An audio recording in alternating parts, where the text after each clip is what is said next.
대표님 출판사의 대표로 있는 안현주라고 합니다.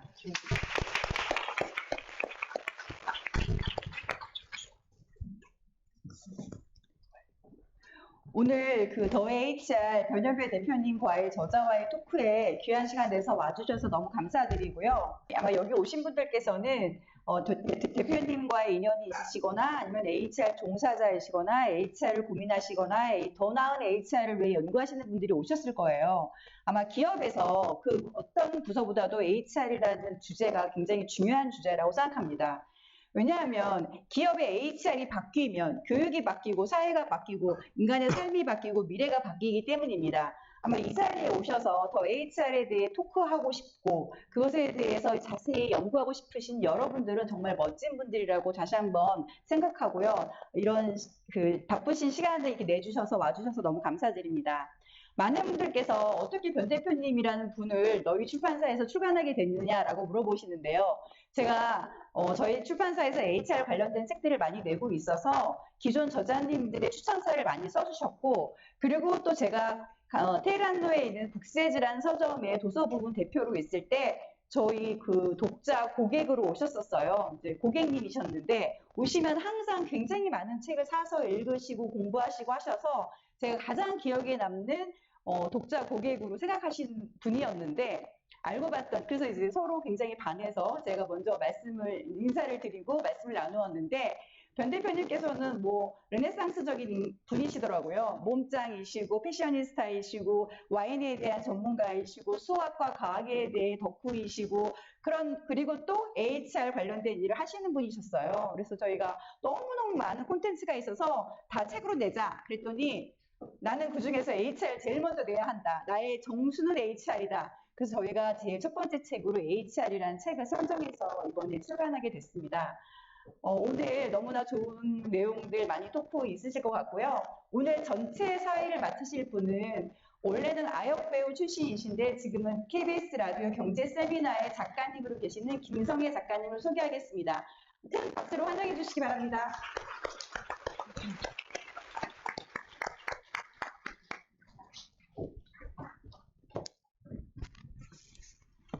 네, 여러분 반갑습니다. 안녕하세요. 이렇게 사회자를 원래 소개를 잘 안 하시는데 사회자를 이렇게 소개해 주시면서 저의 그 못 잡힌 과거를 이렇게 들추시니까 조금 쑥스럽긴 합니다만은 못 잡힌 아역 탤런트가 지금 KBS에서 경제 세미나 프로그램 진행하면서 작가로 일을 하고 있습니다. 자, 이 대표님도 말씀하셨습니다만은 이 사람 관계라는 게 참 어렵잖아요. 그 가족 관계나 또 회사에서 조직이든 또 연인이든 친구든 그 참 사람 때문에 우리가 웃기도 하고 울기도 하고 그 사람 때문에 정말 행복해 죽을 것 같다가 또 그 사람 때문에 정말 죽을 것 같이 힘들 때도 있지 않습니까? 자, 이런저런 사람 관계에 대해서 여러 가지 해답이 있을 텐데요. 그 해답을 글로벌 HR, 이 사람 관리의 달인과 함께 오늘 그 해답을 찾아보신 걸 환영하고요. 다시 한번 인사드리겠습니다. 여러분 반갑습니다. 안녕하세요.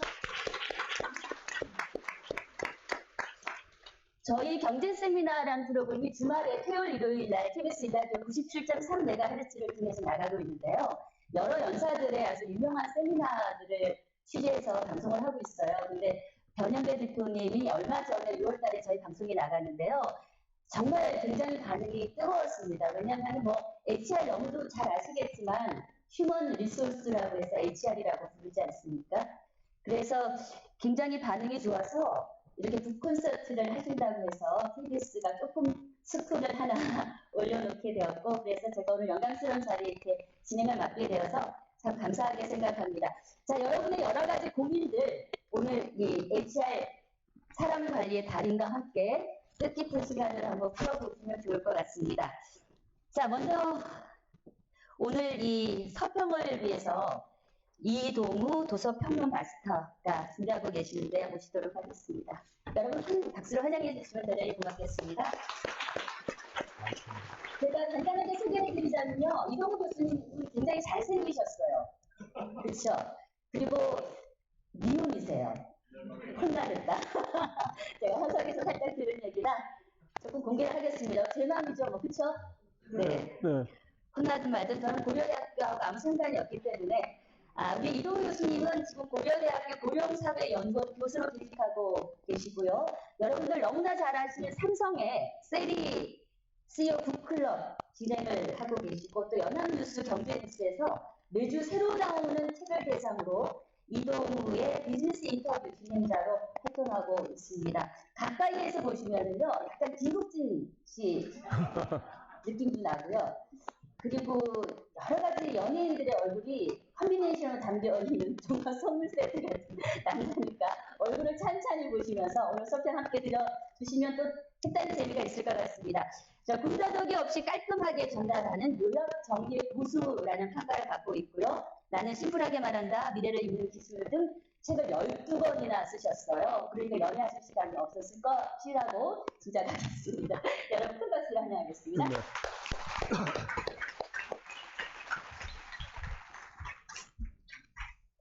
예, 부끄럽게 소개받은 이동우입니다. 반갑습니다.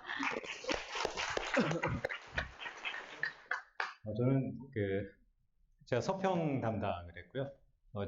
오늘 주인공은 제가 아니고 변현배 대표님이시니까 그래도 오늘 인연에 대한 이야기를 먼저 시작하고 넘어가겠습니다. 제가 이 교보문고하고 북세미나라고 하는 것을 했던 것은 2004년, 2005년 이때부터 시작을 했고요. 한 300번 정도를 무대에 섰던 기억이 있습니다. 그러면서 만나게 된 분도 이 자리에 또 있습니다. 잠깐 뭐 인사하셔도 될 것 같은데. 저 뒤에 김민철 대표님. 그냥 일어나서 그냥 안녕하세요. 예. 네, 반갑습니다. 반갑습니다. 레슬링 국가대표 하시다가 오뚜꾸띠류 모델도 하시고 광고 모델로도 나왔고 책도 쓰셨던 분인데 저하고는 아직까지도 그때 인연으로 아직까지 이렇게 되고 있습니다. 이 자리는 또 HRD 하면 이 분야에 또 거목 같으신 분이 한 분 계십니다. 고동록 기사님. 네. 현대모비스의 인재 실장하셨고요. 반갑습니다. 네. 뭐 이런 인연들이 이렇게 쌓여져 가는 것 같습니다. 저는 이 책에 대한 발표를 제가 맡았는데요. 사실 이 책은 조직문화와 관련한 책이죠. 저는 사실 책을 1년에 꽤 많이 보는 편입니다. 세리 CEO에서 비즈니스 북클럽을 제가 담당하고 있기 때문에 봐야 되기도 하고, 그리고 연합뉴스 경제TV에서 방송을 진행하고 있기 때문에 저자들의 책을 또 꼼꼼히 봐야 되는 그런 일을 하고 있기도 합니다.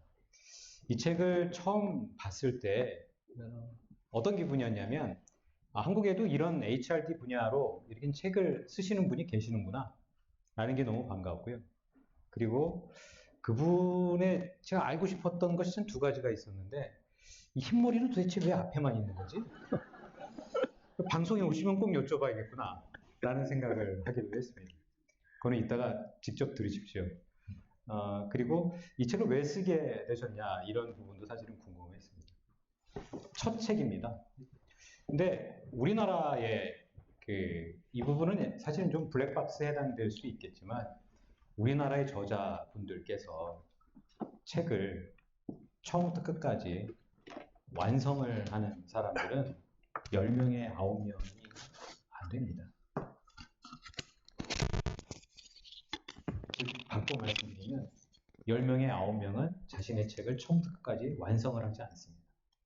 근데 이 책은 완성을 다 하신 것 같아요. 글을 매주 쓰시기도 하고 글 쓰는 걸 굉장히 좋아하시기 때문에 글은 그 사람을 나타내는 거거든요. 제가 책을 2005년서부터 제가 저자 세미나를 했다고 말씀드렸잖아요. 그때 알게 된 어떤 저자가 끝나고 나서 뒤풀이를 하는데 저한테 늘 묻는 거예요. 당신은 왜 책을 안 쓰냐? 왜요? 네가 책을 써야 네가 어떤 놈인지 내가 알지. 했던 분이 있었거든요. 그러니까 책에는 우리가 이렇게 말을 할 때 말톤이라는 게 있듯이 책에는 글톤이라는 게 있습니다. 그래서 화가 나서 썼는지 아니면 내가 알고 싶은 걸 자랑하려고 썼는지, 알고 있기는 많이 알고 있는데 정말 겸손하게 이 사회에다가 이 주제를 던지기 위해서 책을 썼는지, 이게 글톤에 이 글에 묻혀져 있습니다. 그래서 어떤 책은 너무 급하게 썼구나, 아니면 정말 이 사회에 좀 불만이 있나? 뭐 이렇게 느껴지는 것. 그러니까 우리가 쉽게 말씀드리면 우리가 왜 이메일만 봐도 이하서 씨가 좀 기분 나빠서 메일을 보냈구나 라는 거를 말로 하지 않아도 알 수 있게 되는 게 있잖아요. 그게 바로 글톤이거든요. 이 책은 정확하게 이 사회에 던지고 싶은 메시지가 있는 거예요. 코로나 때 너무나 많은 것이 바뀌었습니다. 강제로 우리는 동결 상태였다가 해동 모드로 다 되면서 무언가를 바꾸지 않으면 안 되는 세상으로 들어가게 됐거든요. 그러면서 가장 준비가 안 된 부분이 어쩌면 기업에서 HRD 분야일지는 모릅니다. 왜냐하면 하다못해 줌 회의를 하는 것조차도 그 부분에 대한 운영 매뉴얼이 없어서 그 교육 과정을 찾아다녔던 기업들이 부지기수 많거든요. 그때를 생각해 보면 누군가는 마이크를 꺼야 되고, 누군가 이야기를 할 때는 어떻게 해야 되고, 자료 공유는 어떻게 해야 되고 하는 부분들이 하나도 공유가 안 되었었던 적이 있습니다. 근데 이제는 또 문화가 또 달라졌어요. 젊은 친구들은 코로나가 엔데믹으로 바뀌고 이제 확진자가 많이 없지만 이제는 나 회사로 돌아가지 않겠다. 아니 이건 회사의 기본적인 복지 아니냐라고 이야기하기도 합니다. 그러니까 조직 문화가 많이 바뀐 거죠. 전 세계적으로 보더라도 많이 바뀌었고 우리나라는 그 중에서도 더 많이 바뀌고 있는 것 같기도 합니다. 어떻게 보면 실리콘밸리나 이런 측면들을, 이런 지역들을 빼고 나면 우리나라가 아마도 이 부분에 있어서는 가장 요구사항으로는 가장 많지 않을까 싶어요. 그렇기 때문에 HRD 입장에서는 이 부분들을 어떻게 처리해야 되는지, 지속적으로 무언가 변해가는 패턴이라는 게 있잖아요. 조직 문화는 항상 변해가는 패턴이 있었고 기업의 혁신도 변해가는 패턴에 있습니다. 근데 그 변해가는 패턴에서 이 책은 최근의 내용들을 다 정리한 책들이거든요. 때문에 지금 이 책을 보면 우리가 어떤 부분에서 공리를 해야 되는지, 우리가 이제 뭐 유연근무라고 하죠. 재택근무 혹은 유연근무를 선택하게 되면 관리자들에 대해서는 어떤 교육을 해야 되는지, 이런 부분들에 대한 명확한 해법을 제시하고 있는 책이기도 합니다. 그래서 저는 한국에 이런 책이 나와서 너무나 반가웠고, 그리고 더 반가웠던 것은 예를 들면 이런 겁니다. 우리나라에서 보통 HRD 문화에 대한 책을 쓴다라고 하면 HRD 전공을 해야 되고 뭐 어느 대학원에서 교육을 받아야 되고 뭐 이런 분들이 보통 명함을 내밀고 책을 내게 되는 케이스들이 있는데, 변현배 대표님은 출발점이 좀 다른 거예요. 글로벌 회사를 다녔고, 근데 그 글로벌 회사가 또 잘 성공을 해서 이 자리까지 오시게 되는 거거든요. 그래서 그 성공적인 문화가 어떻게 만들어졌는지에 대한 감을 가장 잘 알고 있는 분인 것 같습니다.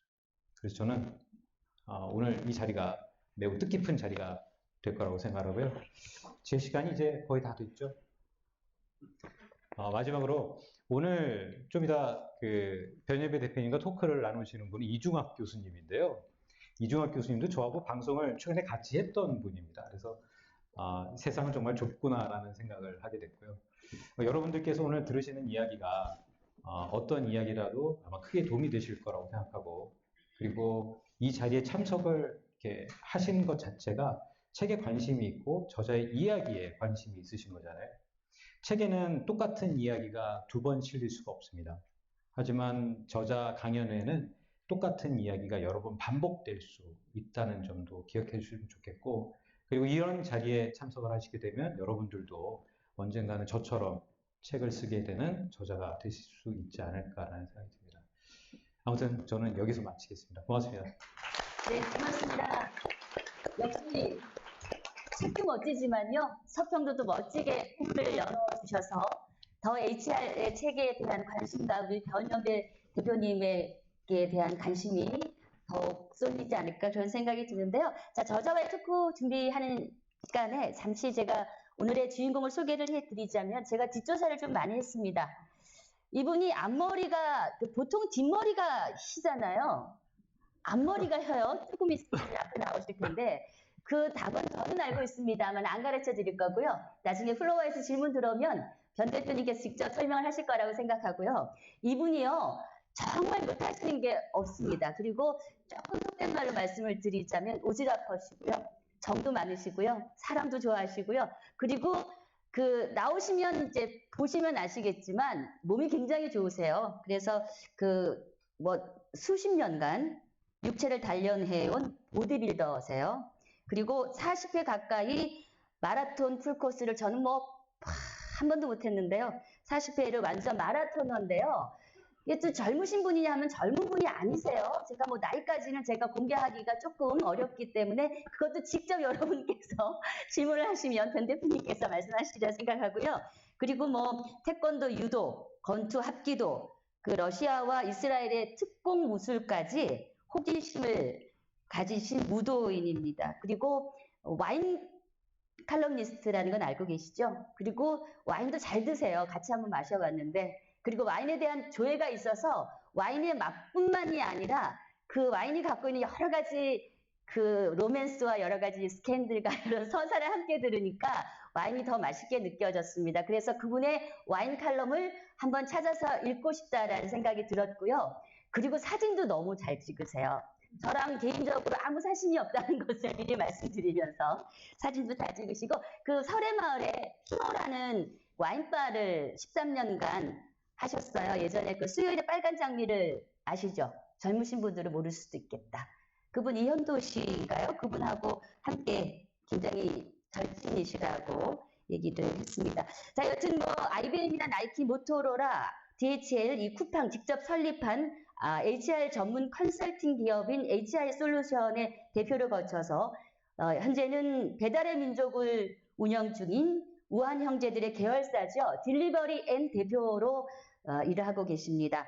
글로벌 기업에서 일하는 동안 전 세계 135개국의 나라의 HR, 인적 관리만 전문으로 해오신 정말 세계적으로 글로벌 HR의 달인이라고 소개를 해드릴 수가 있을 텐데요. 자, 여기까지만 제가 설명드리고 더 이상은 잠시 후에 본인의 입으로 들어보시면 재미있으실 것 같습니다.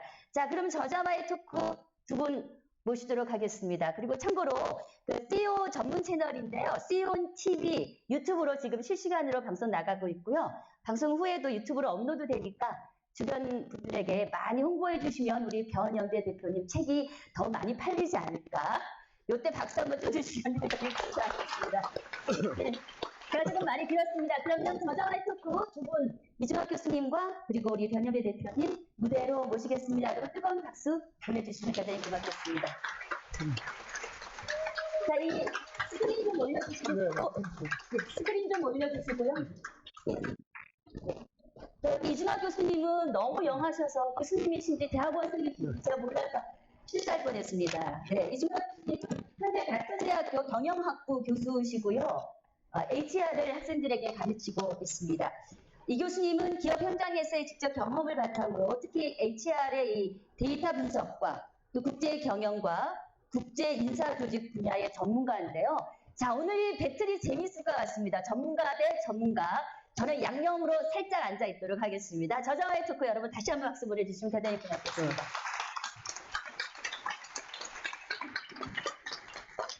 네, 여러분들 반갑습니다. 오늘 이 자리에 참석해 주셔서 고맙고요. 많은 분들이 이제 제가 개인적으로 또 아시는 분들, 아시는 분의 또 아시는 분들, 또 이제 우리 광고라든지 아니면 인터넷을 이렇게 보고 오시는 분들도 있고요. 그리고 아까 이동우 교수님, 우리 김승혜 작가님, 또 KBS 성우로 계시는 김지혜 또 우리 성우님 겸 보이스투맨 대표 그죠? 그리고 이제 이종학 교수 오늘 이제 또 저를 위해서 이렇게 와주셨고요.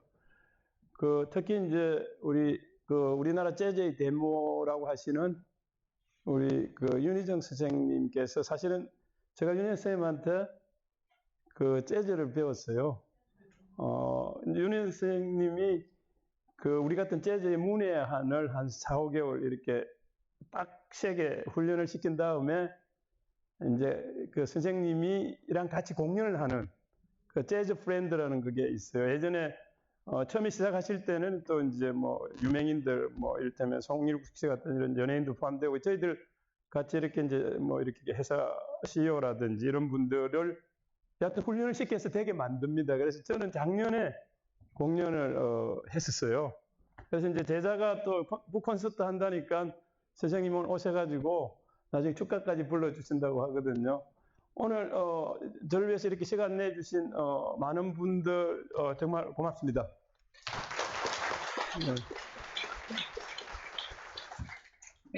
이 교수님, 이종학 교수님은 이제 소개해드린 것처럼요, 우리나라 HR 쪽에서 현장을 경험하신 소장파 학자인데 특히 이제 HR 어널리틱스라는 그 빅데이터 분석, HR 쪽의 데이터 분석의 전문가십니다.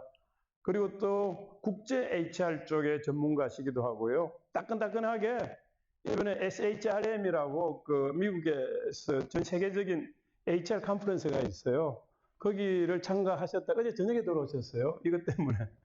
그래서 여러 가지로 고맙고, 그래서 나중에 SHRM에 관련된 최근 업데이트도 좀 부탁을 드릴게요. 그럼 저희들 앉을까요? 네. 네. 어떻게 가운데. 자리를 이렇게 할까요? 네. 좋습니다. 네.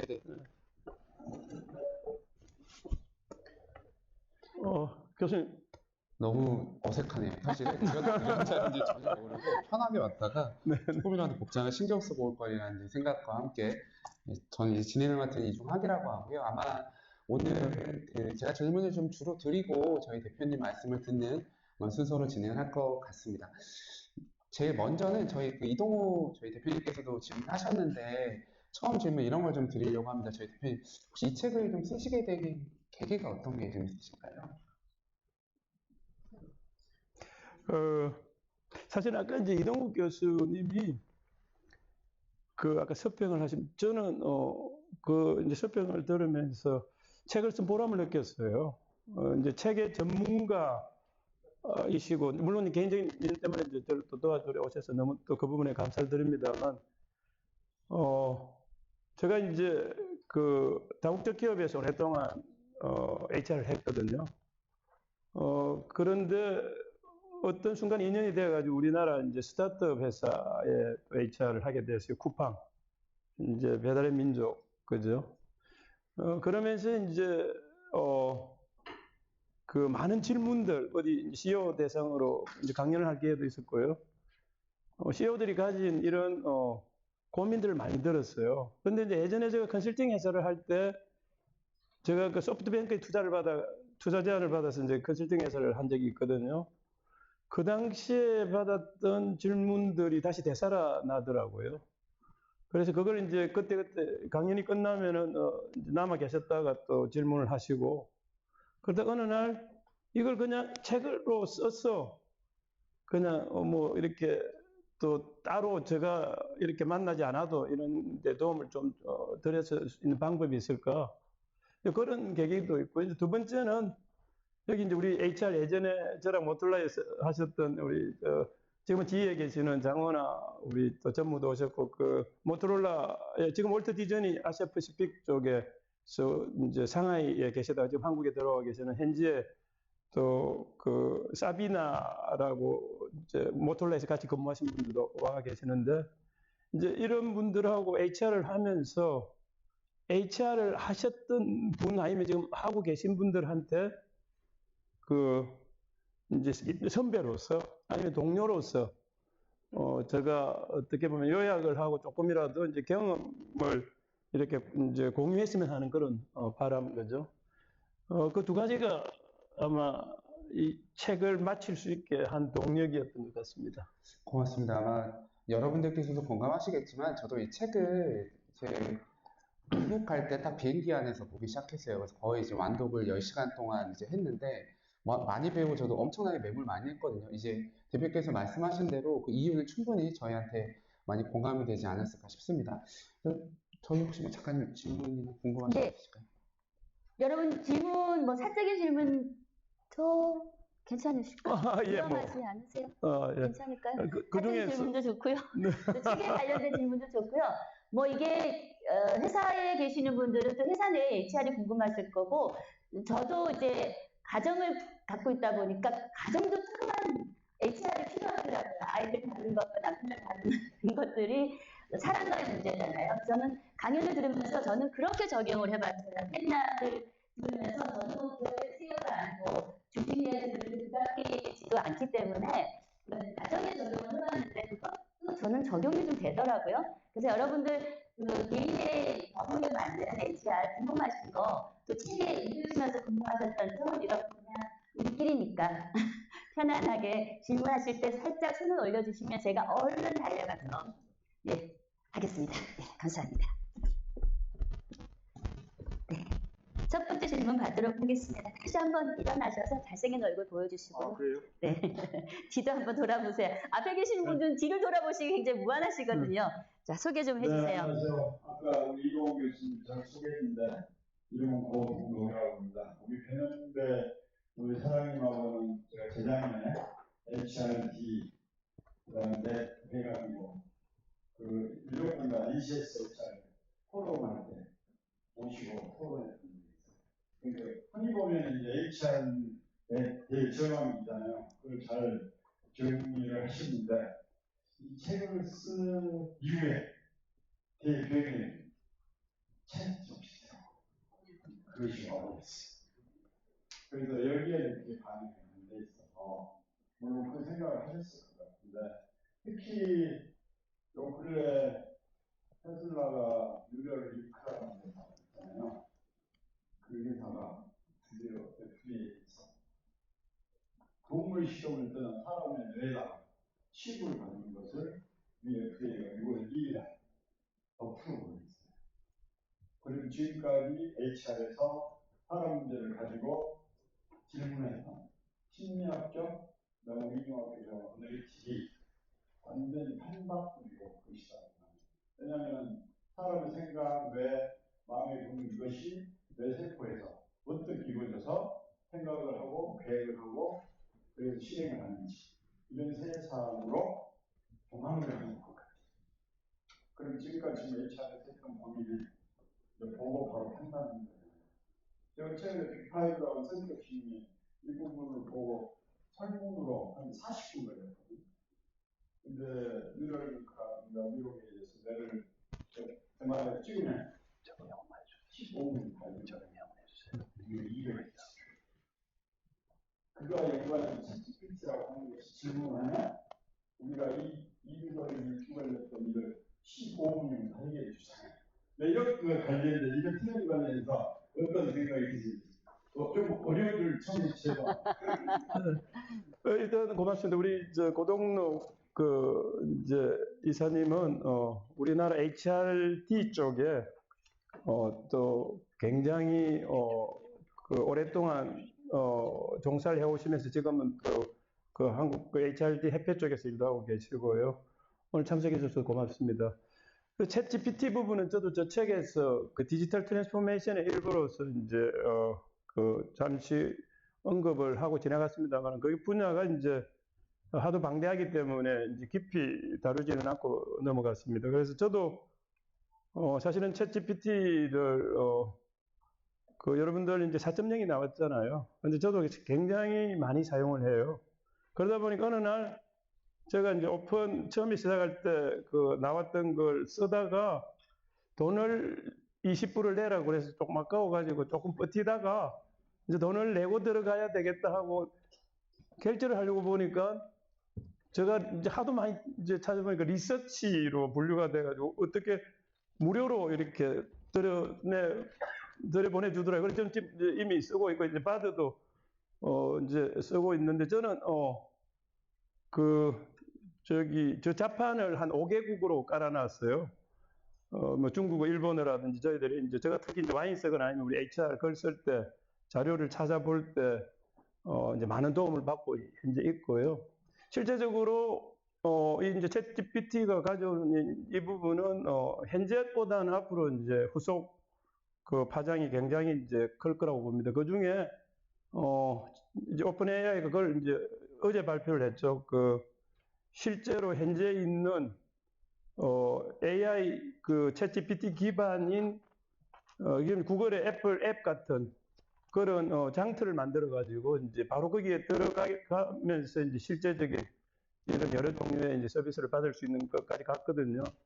이 정도의 파급 효과라면은 이제 뭐 당연히 지금 HR에서도 상당히 많은 그 영향을 이제 끼치고 그 대표적인 게 이제 ChatGPT를 이용해서 회사에서 이제 그 긍정적인 생산적인 부분을 끌어내는 부분도 있습니다만 오늘 이제 부정적인 측면도 부각이 되고 있고요. 그래서 향후 특히 이제 교육 분야 우리 저 고이사님이 계시는 이 교육 분야에서 혁명적으로 이제 이 GPT가 영향을 미칠 거라고 이제 보고 있습니다.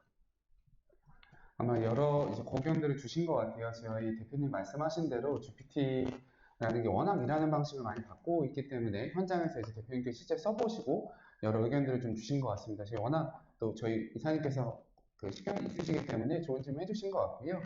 그 다음 좀 책에서 제가 좀 질문을 좀 드리려고 합니다. 그래서 플로어에서 질문 있으시면 손 들어주시면 제가 이렇게 말씀드리도록 하고요. 일단 저희도 이제 미리 한번 여러 가지 어떤 내용 하면 좋을까 이런 고민을 했습니다. 그래서 저희 대표님께 제가 개인적으로 궁금했던 건 그동안 성장하고 나고 성공하는 기업들을 많이 경험하셨는데 그 조직들에서 사람을 관리할 때 좀 다른 특징이 있었으면 어떤 게 좀 있으셨는지 좀 말씀 좀 부탁드리겠습니다. 제가 이제 책을 쓰게 된 그 동기 중에 이제 또 하나일 수도 있는데요. 제가 이제 우연히 이건 뭐 제가 그렇게 하고 싶다고 되는 것도 아닌데 우리 아까 이제 모토로라 동료들 분들 중에서 또 이제 많이 또 오셔내 보니까 우리 지금은 이제 훌륭하게 다른 회사들에 다 임원을 하고 계세요. 뭐 다국적 기업들에서 이런 이제 그 HR로서 훌륭하게 HR 헤드로서 HR 임원으로서 이제 그 근무를 하고 계시는데 이 예를 들면 모토로라, IBM, 뭐 나이키, 뭐 DHL 같은 회사들 이런 회사들이 세계 그 자기 산업 분야에서는 1위 혹은 1위를 했던 회사들이잖아요. 그런데 이런 회사들이 한결같이 공통점이 보면 HR이 체계화되어 있어요. 잘 되어 있습니다. 그리고 이제 제가 그 이제 스타트업으로 와서 이렇게 또 한번 이제 관찰을 해보니까 이 스타트업들이 우리 J커브라 그러잖아요. 이게 엑스포넨셜 그로스라 그러잖아요. 우리 기하급수적인 이를테면 방정식으로 치면 Y권은 X제곱 이게 이제 그 제곱으로 성장을 하다 보면 지수 그래프가 J자를 그리잖아요. 이 J자를 그릴 때 폭발적으로 이렇게 가다가 위로 고개를 쳐드는 그 순간 정도가 오기 전까지 이제 모르고 있거나 HR의 중요성을 간과하고 있다가 회사가 폭발적으로 이제 성장을 하니까 그때 와서 이제 이 HR에 대한 중요성을 느끼고 이제 그때 시작하는 기업들도 많이 있어요. 근데 그때는 이제 사실 그때는 뭐 그렇게 안 하는 것보다는 낫지만 그러니까 그 성장을 수용할 수 있을 HR 제도가 없는 기업들이 많은 곤란을 겪고 있는 걸 제가 봤거든요. 그래서 기업의 이제 성장 단계가 처음에는 이제 존재하는 단계, 그 다음에 이제 생존하는 단계, 그 다음에 이제 성장하는 단계, 그 다음에 이제 그 도약했다가 성숙 단계로 들어가는데 그 어떤 단계든지 간에 성장하는 회사들은 그 추가적인 성장을 수용하기 위해서는 HR 제도가 체계화되어가 있어야 된다는 거. 잘된 회사들은 잘 되고 있는 회사들은 그게 되어가 있다는 거.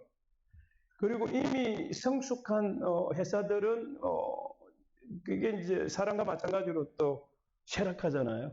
통상적으로 10년이 지나면은 어떤 사업인지 간에 특별한 조치가 없으면 이제 성숙기에서 쇠락하거든요.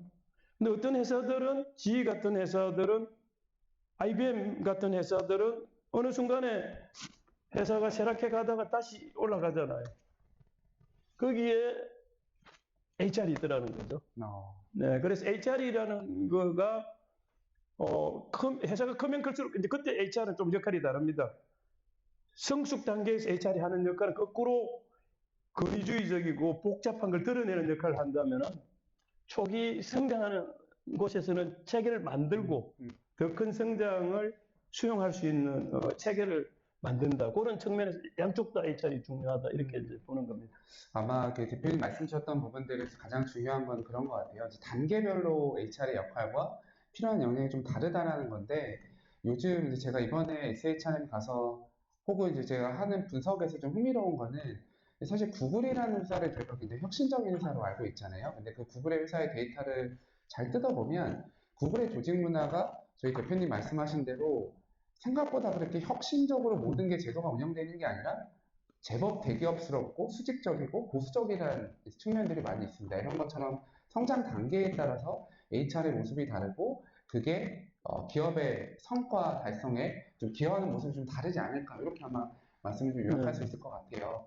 그리고 이제 제가 좀 궁금했던 게, 사실 개인적으로 가장 궁금했던 건 이제 대표님께서 그 책 초반부에 이런 표현을 쓰셨어요. 그동안에 여러 가지 변화가 있었지만 코비드-19 팬데믹이 우리 구성원들이 일하는 방식을 정말 크게 바꿨다라고 표현을 해주셨습니다. 혹시나 좀 눈에 띄는 변화나 혹은 대표님으로서 조직 관리하실 때 이렇게 바뀌었다, 이런 좀 소회나 말씀 주실 수 있을까요? 많이 바뀌었죠, 그죠? 우리 이 교수님도 HR 어널리틱스 했는데 데이터 분석하다 보면 현실적으로 그런 부분이 보이죠. 네. 이번에 이제 이종학 교수께서는 저도 또 드릴 질문이 있어요. 계속 질문만 제가 받는 게 아니라, 이번에 이제 SHRM에 가셔서 제가 이번 2023년 어젠다를 살펴봤는데, 보니까, 거기서 나오는 이제 어젠다들 중에 세부 어젠다 중에 상당 부분이 그 코비드 이후에 이제 특히 HR이 나아가야 될 방향에 관한 얘기가 있었잖아요. 그런데 실제로 여러분들 여기 계신 분들 중에 이제 재택근무를 다 경험을 해보셨을 거고요. 2019년 12월입니다. 뭐 괴질 같은 게 하나 생겼다가 뭔지 몰랐죠. 2020년 1월이 되니까는 이제 이게 팬데믹인데 뭔지도 몰랐죠. 어떻게 됐든 간에 2월이 되고 이제 셧다운, 많은 나라가 이제 셧다운을, 우리나라가 셧다운 했죠. 그죠? 그때 이제 저도 우한형제들에서 그 재택근무제도를, 아마 우한형제들이 가장 빠른 초기에 거기에 재택근무를 도입한 회사일 겁니다. 이제 바로 도입을 했죠. 전면 재택을. 그런데 사실은요, 이 재택근무라는 거는 예전부터 있었어요. 코로나 때문에 생긴 건 아니잖아요. 말씀인 거죠. 그래서 이제 인류는 원래 재택근무를 했어요. 계속 재택근무를 하다가 사무실에 나온 거는 15세기 중엽 정도. 16세기 중엽이죠. 1500년도 중반. 그러다가 또 재택근무 일부만 이제 사무실에 나오고, 메디치 가문에서 이제 그 사무실이라는 개념이 생기고, 그 다음에 조금 지났다가 이제 1700년대 후반에 산업혁명이 일어나고 그 철도라는 개념이, 전기기관이 생기면서 철도라는 개념이 생기면서 런던 중심부와 런던 외곽에 20km 정도 되는 철도망이 생겼어요. 이제 그러다 보니까 이게 통근이라는 개념이 생기면서 사람들이 그야말로 이제 일하러 가기 시작했죠. 이제 그래서 우리 재택근무, 원래가 이제 컴퓨터라고 하기도 하잖아요. 이 컴퓨터라는 게 원래가 전기끈을 끊어서 이제 왔다 갔다 하는 걸 얘기하거든요. 텔레는 원격이고. 그래서 원래 없었던 게 새로 생긴 건 아니고, 그죠? 현대적인 개념은 1979년에 이제 IBM에서 처음 그 컴퓨터 네트워크를 사용한 재택근무가 생겼어요. 그리고 여기 아까 모토로라 동료들도 와 계십니다만, 모토로라에 있을 때 2010년도에 제가 아시아퍼시픽의 그 재택근무 도입 프로젝트를 제가 지휘를 했었어요. 그래서 홍콩이나 인도네시아를 비롯해 6개 나라의 재택근무 제도를 이미 도입을 했었어요. 그래서 재택근무가 이렇게 확산되는 시점에 있었는데, 그 중에 약간 이제 IBM하고 야후가 다시 재택근무를 폐지하면서 약간 저조하다가 이제 이게 왔죠. 그래서 재택근무라는 개념은 애초부터 있었는데, 이제 이게 여러 가지 이제 변화를 겪어서 어쩔 수 없이 이제 일하는 방식을 바꿨다, 그죠? 근데 이제 어떻게 바뀌었느냐, 이거는 여기 이제 회사 다니시는 분은 이미 뭐 잘 알 겁니다만은, 집에, 예를 들면은 지금 재택근무라고 하는 건 사실은요, 원격 근무를 이야기한다고 봐야죠. 꼭 집에서만 근무하라는 뜻은 아니잖아요. 그래서 영어로는 이제 그 WFH라고 합니다. Work from home, 그죠? 그런데 요새 와서는 Work from anywhere 그러죠. 어디서 근무하든 상관없다. 예전에 재택근무가 될 수밖에 없었던 건 컴퓨터 네트워크 때문에 그렇습니다. 지금 모바일이 없었잖아요. 모바일이 없으니까 집에 네트워킹이 커넥티드 되려면 집에서 할 수밖에 없었거든요. 그래서 지금은 어디서 일하는 거 상관없다. 이걸 우리 이제 재택근무나 이름으로 그냥 통칭해서 부른다고 되는데 그렇게 하다 보니까 이런 문제가 있죠. 회사에서 집에서 일을 하게 되면 근본적으로 두 가지 문제가 생깁니다. 교수님, 이제 첫 번째 문제가 성과에 관한 문제가 생기잖아요. 네네. 그죠? 그러니까 이제 처음에 이 코로나가 바꾸고 한 것 중에 하나가 일하는 장소를 바꿨죠. 옛날에 사무실에 와야 된다. 현재는 사무실에 어쩔 수 없이 못 가니까. 그래서 이제 장소가 바뀌니까는 그 다음에 바뀌는 게 일하는 시간이죠. 맞습니다. 네. 자, 집에서 일하는데 9시부터 6시를 지켜야 되냐? 이제 그 근무 시간에 유연성이 생기죠. 그 다음에 세 번째가 일하는 방식이죠. 예전에 어쩔 수 없이 사무실에 나갔어요. 근데 사무실에, 뭐 일부 직종에 따라서 다릅니다만, 이제 사무실에 안 가도 일이 되네? 그냥 일하는 방식이죠. 근데 그러다 보니까 인사적인 측면에서는 이제 또 두 가지 과제가 생기죠. 하나는, 자, 집에서 일을 하면은, 예전에는 우리 그 상사가 지켜봤잖아요. 일을 하느라. 그러니까 이제 지켜보지 않고 집에서 일을 하는데, 일을 잘하는지 못하는지 어떻게 아느냐. 성과 관리라는 문제가 네네. 나오잖아요. 그죠? 네, 그래서 이제 HR에서의 과제이자 이제 어떻게 보면은 성과 관리라는 게 이 사람의 성과가 이걸 어떻게 측정할 것인가 하는 부분에 관한 과제가 하나 생기고요. 이게 일하는 방식을 또 다른 영향을 미치잖아요. 또 하나는 이제 이 기술에 관련된 부분입니다. 그 디지털 트랜스포메이션이에요. 그래서 아까 말씀하신 챗GPT를 포함해서 커넥티드가 안 돼 있으면 안 되잖아요. 이제 데이터를 전송받으려고 하거나 줌 회의를 화상회의를 하려고 하거나 이제 기술의 뒷받침이라는 또 과제가 이제 생기죠. 그래서 가장 큰 두 가지 변화를 이제 정리하자면 일하는 장소와 방식과 시간이 바뀜으로 인해 가지고 HR에서 성과 관리에 관한 그런 방식이 이제 아주 급격하게 떠오르면서 HR에 있어서의 그 디지털 테크놀로지 부분에 대한 발전을 가속화시켰다. 이렇게 정리를 한번 해보고 싶어요. 아, 좋네요. 네. 워낙 그 성과 관리나 기술 도입 부분으로 요약을 해주셨는데, 뭐, 저희 선생님들 잘 아시겠지만 성과 관리 부분에서 이제 미국 기업들도 비슷하더라고요. 제가 이번에 SH하는 거 좀 재밌었던 표현이 성과 관리가 바뀌어야 된다. 이제 그러면서 그 연사분이 뭐라고 SH하면서 얘기를 하셨냐면, 야, 엉덩이로 일하는 거 이제 끝났다. 이제 재택근무를 하다 보니까 엉덩이로 시간 관리하는 게 아니라 성과, 결과로 얘기해라라는 표현을 하더라고요. 그게 첫 번째 좀 재밌었던 것 같고요. 이 두 번째로는 기술 얘기를 하셨는데 워낙 뭐 잘 아시겠지만 최근에 기술 플랫폼들이 도입이 되고 특히 데이터 관점에서는 거의 대부분의 직원 데이터가 기록돼 있다라고 보시면 됩니다. 대표적으로는 이제 메타버스 안으로 공간이 들어가는 가장 큰 이유 중에 하나는 직원들의 사실 로그 데이터를 기록으로 남겨놓으면 분석하기가 너무 용이하거든요. 여러 가지 이제 데이터, 뭐 기술이라는 부분들이 도입이 되면서 성과 관리, 일하는 방식 많이 바뀌고 있는 것 같습니다. 이런 것들을 이제 경험적으로 말씀해 주시니까 너무 좋은 것 같고요. 좀 그 다음에 혹시 뭐 질문 있으시면 편하게 들어주시면 제가 플로어에서 픽업해서 말씀드리도록 하겠습니다. 다음은 아마 저희 이동호 대표님께서 아까 말씀 주셨던 조직 문화에 대한 이야기예요. 사실 조직 문화라는 내용을 워낙 책에서 강조를 많이 하셨습니다. 대표님께서 생각하시는 좋은 조직 문화, 뭐 지향하는 조직 문화, 뭐 추구하고자 하셨던 조직 문화 있다면 어떤 게 좀 있으실까요? 여러분이 아시다시피 이제 뭐 경영의 구루라는 분, 특히 이제 성과 관리의 목표에 의한 성과 관리의 그 원조죠. 피트 드러크가 1954년에 매니지먼트라는 책을 썼어요. 이제 거기에서 이제 소위 말해서 이제 성과를 이제 관리 이제 우리가 매일 어제 일했으니까 오늘 와서 일하고 또 전임자가 했으니까 후임자가 하고 이게 아니라 조직의 최상위 목표를 가장 그 말단에 있는 구성원들한테까지 연결을 해야만 이제 되고 그걸 관리해야 된다라고 얘기를 했잖아요. 근데 그 피트 드러크가 또 이런 얘기를 했어요. 전략은 조직 문화의 아침거리도 안 된다. 아침거리에 불과하다. 전략이 굉장히 중요하잖아요. 근데 이 전략, 이렇게 중요한 전략도 조직 문화에 비교한다면 아침거리도 안 된다. 뭐, 피터가 그렇게 말한 적이 없다고 하는 사람도 있기도 있어요. 그런데 여하튼, 그만큼, 이제 조직 문화의 중요성이네. 조직 문화는 이런 겁니다.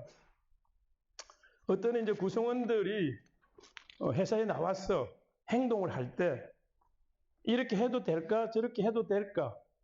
이게 어떤 이제 의사결정을 내리는 데 있어가지고 기준을 제공해 주거나 행동이나 태도에 영향을 미치는 눈에 보이지 않는 증거, 영어로는 norm이라고 그러잖아요. 그 증거라고 이제 우리가 얘기를 할 수가 있는데 대표적으로 예를 들면 이런 거죠. 어느 날 이제 어떤 회사에서 회의를 해요. 하는데 어떤 사람이 9시가 회의 시간인데 9시 15분이 돼도 안 나타나요. 그리고 9시 20분이 돼서 이제 한 사람, 두 사람이 나타나는데 어느 날 회의가 계속돼도 아무 일이 일어나지가 않아요. 9시 10분에 와도 되고 15분에 일어나도 되고 그러면 어느 날 이 회사에서는 우리 회사는 늦어도 되는구나. 이러면서 이 회사에서의 이 시간관념이라는 거는 안 지켜도 되는 걸로 어느 순간에 관행화되기 시작하죠. 이를테면 이제 조직 문화의 한 애라고 보는데 이 조직 문화가 이제 이게 재택근무가 되면서 또 다른 도전을 받게 돼요. 조직 문화라는 건 말 그대로 조직이잖아요. 집합적으로 회사에 나와서 여러 명이 뭉쳐야 되는데 재택근무를 하게 되니까는 각각 모래알처럼 집에서 일을 하잖아요. 이제 역으로 이 재택근무가 이 조직 문화의 그 아까처럼 하나의 중거로서의 역할 부분에 관한 또 다른 이제 과제가 생긴 거죠. 그래서 회사에서는 지금 이제 뉴노멀 엔데믹 되면서 다시 회사로 돌아오기 시작합니다만 우한 형제들 같은 경우에는 오히려 전 세계적으로 확대를 했어요. 우한 형제들은 32시간제를 지금 하고 있어요. 그리고 전 세계 어디에서 근무해도 됩니다. 이게 전 세계적으로 다 네트워크 대가 있으니까 그런 차원에서 이제 이 조직 문화의 중요성이 오히려 부각되는데 재택근무를 하는 이런 회사들이 이 조직 근무를 어떻게 또 관리를 해야 되는 이런 과제까지 한꺼번에 생긴 것 같아요. 그만큼 이제 조직 문화가 더 중요하다는 뜻이겠죠. 맞습니다. 워낙 조직 문화에 대한 중요성도 있는데요. 실제로 최근에 아마 저희 선생님들 들어보셨을 텐데 뭐 대퇴사 시대 이런 얘기를 하잖아요. 실제로 작년도 기준으로 미국에서 한 달에 퇴직했던 사람들이 500만 명 정도예요. 그럼 1년으로 따지면 6천만 명 정도 한국의 인구만한 인원들이 그만뒀는데 왜 그만뒀을까에 대한 연구들이 많이 있습니다. 실제로 기업들 데이터를 보면 가장 1번 요인이 턱시컬처 해로 문화라고 나와요. 그럼 이제 어떠한 문화가 턱식하냐라는 것들을 보면 실제로 대표님께서 말씀하셨지만 여러 가지 조직 문화에 가장 안 좋은 거는 사실 구성원들에게 해로운 혹은 이제 미스비헤이비어라고 하는 것들입니다. 그래서 이런 것들도 올해 굉장히 주제들이 많이 나왔고 그만큼 강조되고 있는 것 같아요. 그런 맥락에서 대표님께서 조직 문화에 대한 말씀을 해주셨고 사실 워낙 우한 형제들은 조직 문화로 유명하잖아요. 거기에 대해서 좀 더 사례를 소개해 주실 부분 있으신가요? 이제 우리 교수님이 이번에 이제 HRM에서 페이스북에서도 굉장히 부지런하세요. 시차 때문에 그거 하실 텐데 이제 또 저는 저대로 SHRM에 예전에 여러 번 참석도 했습니다만 꼭 해마다 그 어젠다를 트래킹을 하거든요. 그 홈페이지에 들어가서. 그런데 이번에는 우리 이제 교수님이 친절하게 또 본인이 거기서 그 컨퍼런스에서 이끈 걸 이렇게 정리를 해서 또 올려주시기도 하고 그러더라고요. 근데 조금 조직 문화 우한 형제들 얘기하기 전에 저 책하고 연관을 이렇게 해보면요. 이번에 SHRM에서의 어젠다가 교수님 한번 체크해 보셨을 것 같은데 저 책의 챕터별 주제하고 똑같아요. 저도 깜짝 놀랐어요. 제가 적어도 글로벌적인 트렌드에 관한 감각을 잃지 않았구나라는 그런 안도감도 하나 있었고요. 이제 두 번째 이제 말씀하신 것처럼 우한 형제들은 조직 문화로 대단히 유명합니다. 여러분들 혹시 블로그에 계신 분들 송파구에서 더 일 잘하는 법 11가지 얘기 들어보신 분 있죠? 읽어보셨거나 인터넷 치면 다 나옵니다. 굉장히 이제 독특한 조직 문화를 갖고 있고 좋은 쪽으로 그래서 그 부분은 여러분들이 인터넷에서 그걸 한번 쳐보시면 우한 형제들이 가지고 있는 조직 문화의 특질을 보실 수가 있을 겁니다. 그 중에서 이제 또 한 가지가 이를테면은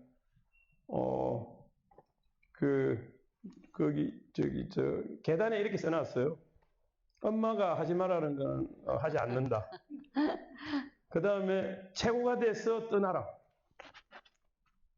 회사를 그만두라는 얘기잖아요. 근데 원래가 그게 아니라 여기서 최고가 될 정도면은 우리 어디든지 간에 불려갈 거고 그러면 우리 회사에서도 일 잘할 것이다. 이제 그런 부분들이 우한 형제들의 명료하면서도 굉장히 명료한 조직 문화이기 때문에 그런 몇 가지만 보면은 우한 형제들에서는 이렇게 기대할 수가 있죠. 그리고 재미를 추구하고요. 근데 재미만 추구하는데 또 이런 게 있어요. 11가지 중에 보면 이끌거나 따르거나 떠나거나. 그러니까 이게요. 굉장히 느슨한 조직 문화인 것 같은데 성과에 관해서는 굉장히 엄격합니다.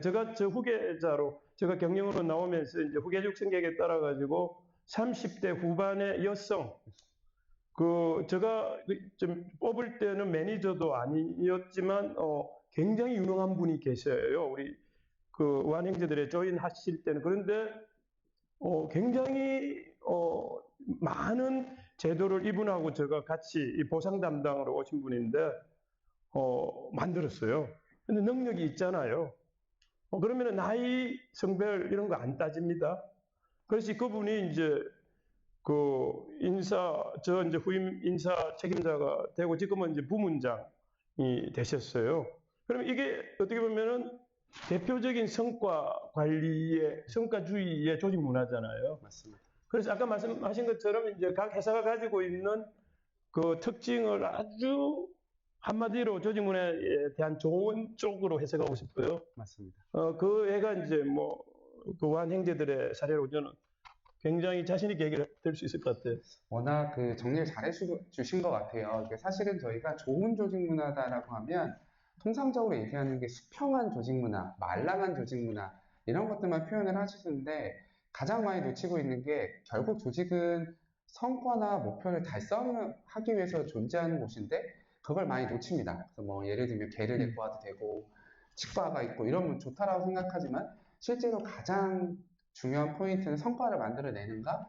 그 다음에 이제 좋은 조직 문화라고 하면 인간다운 삶을 보장한다. 이렇게 보면 좋을 것 같아요. 그래서 실제로 대표님께서 워낙 많은 경험이 있으시니까 그런 표현들을 좀 해주신 것 같습니다.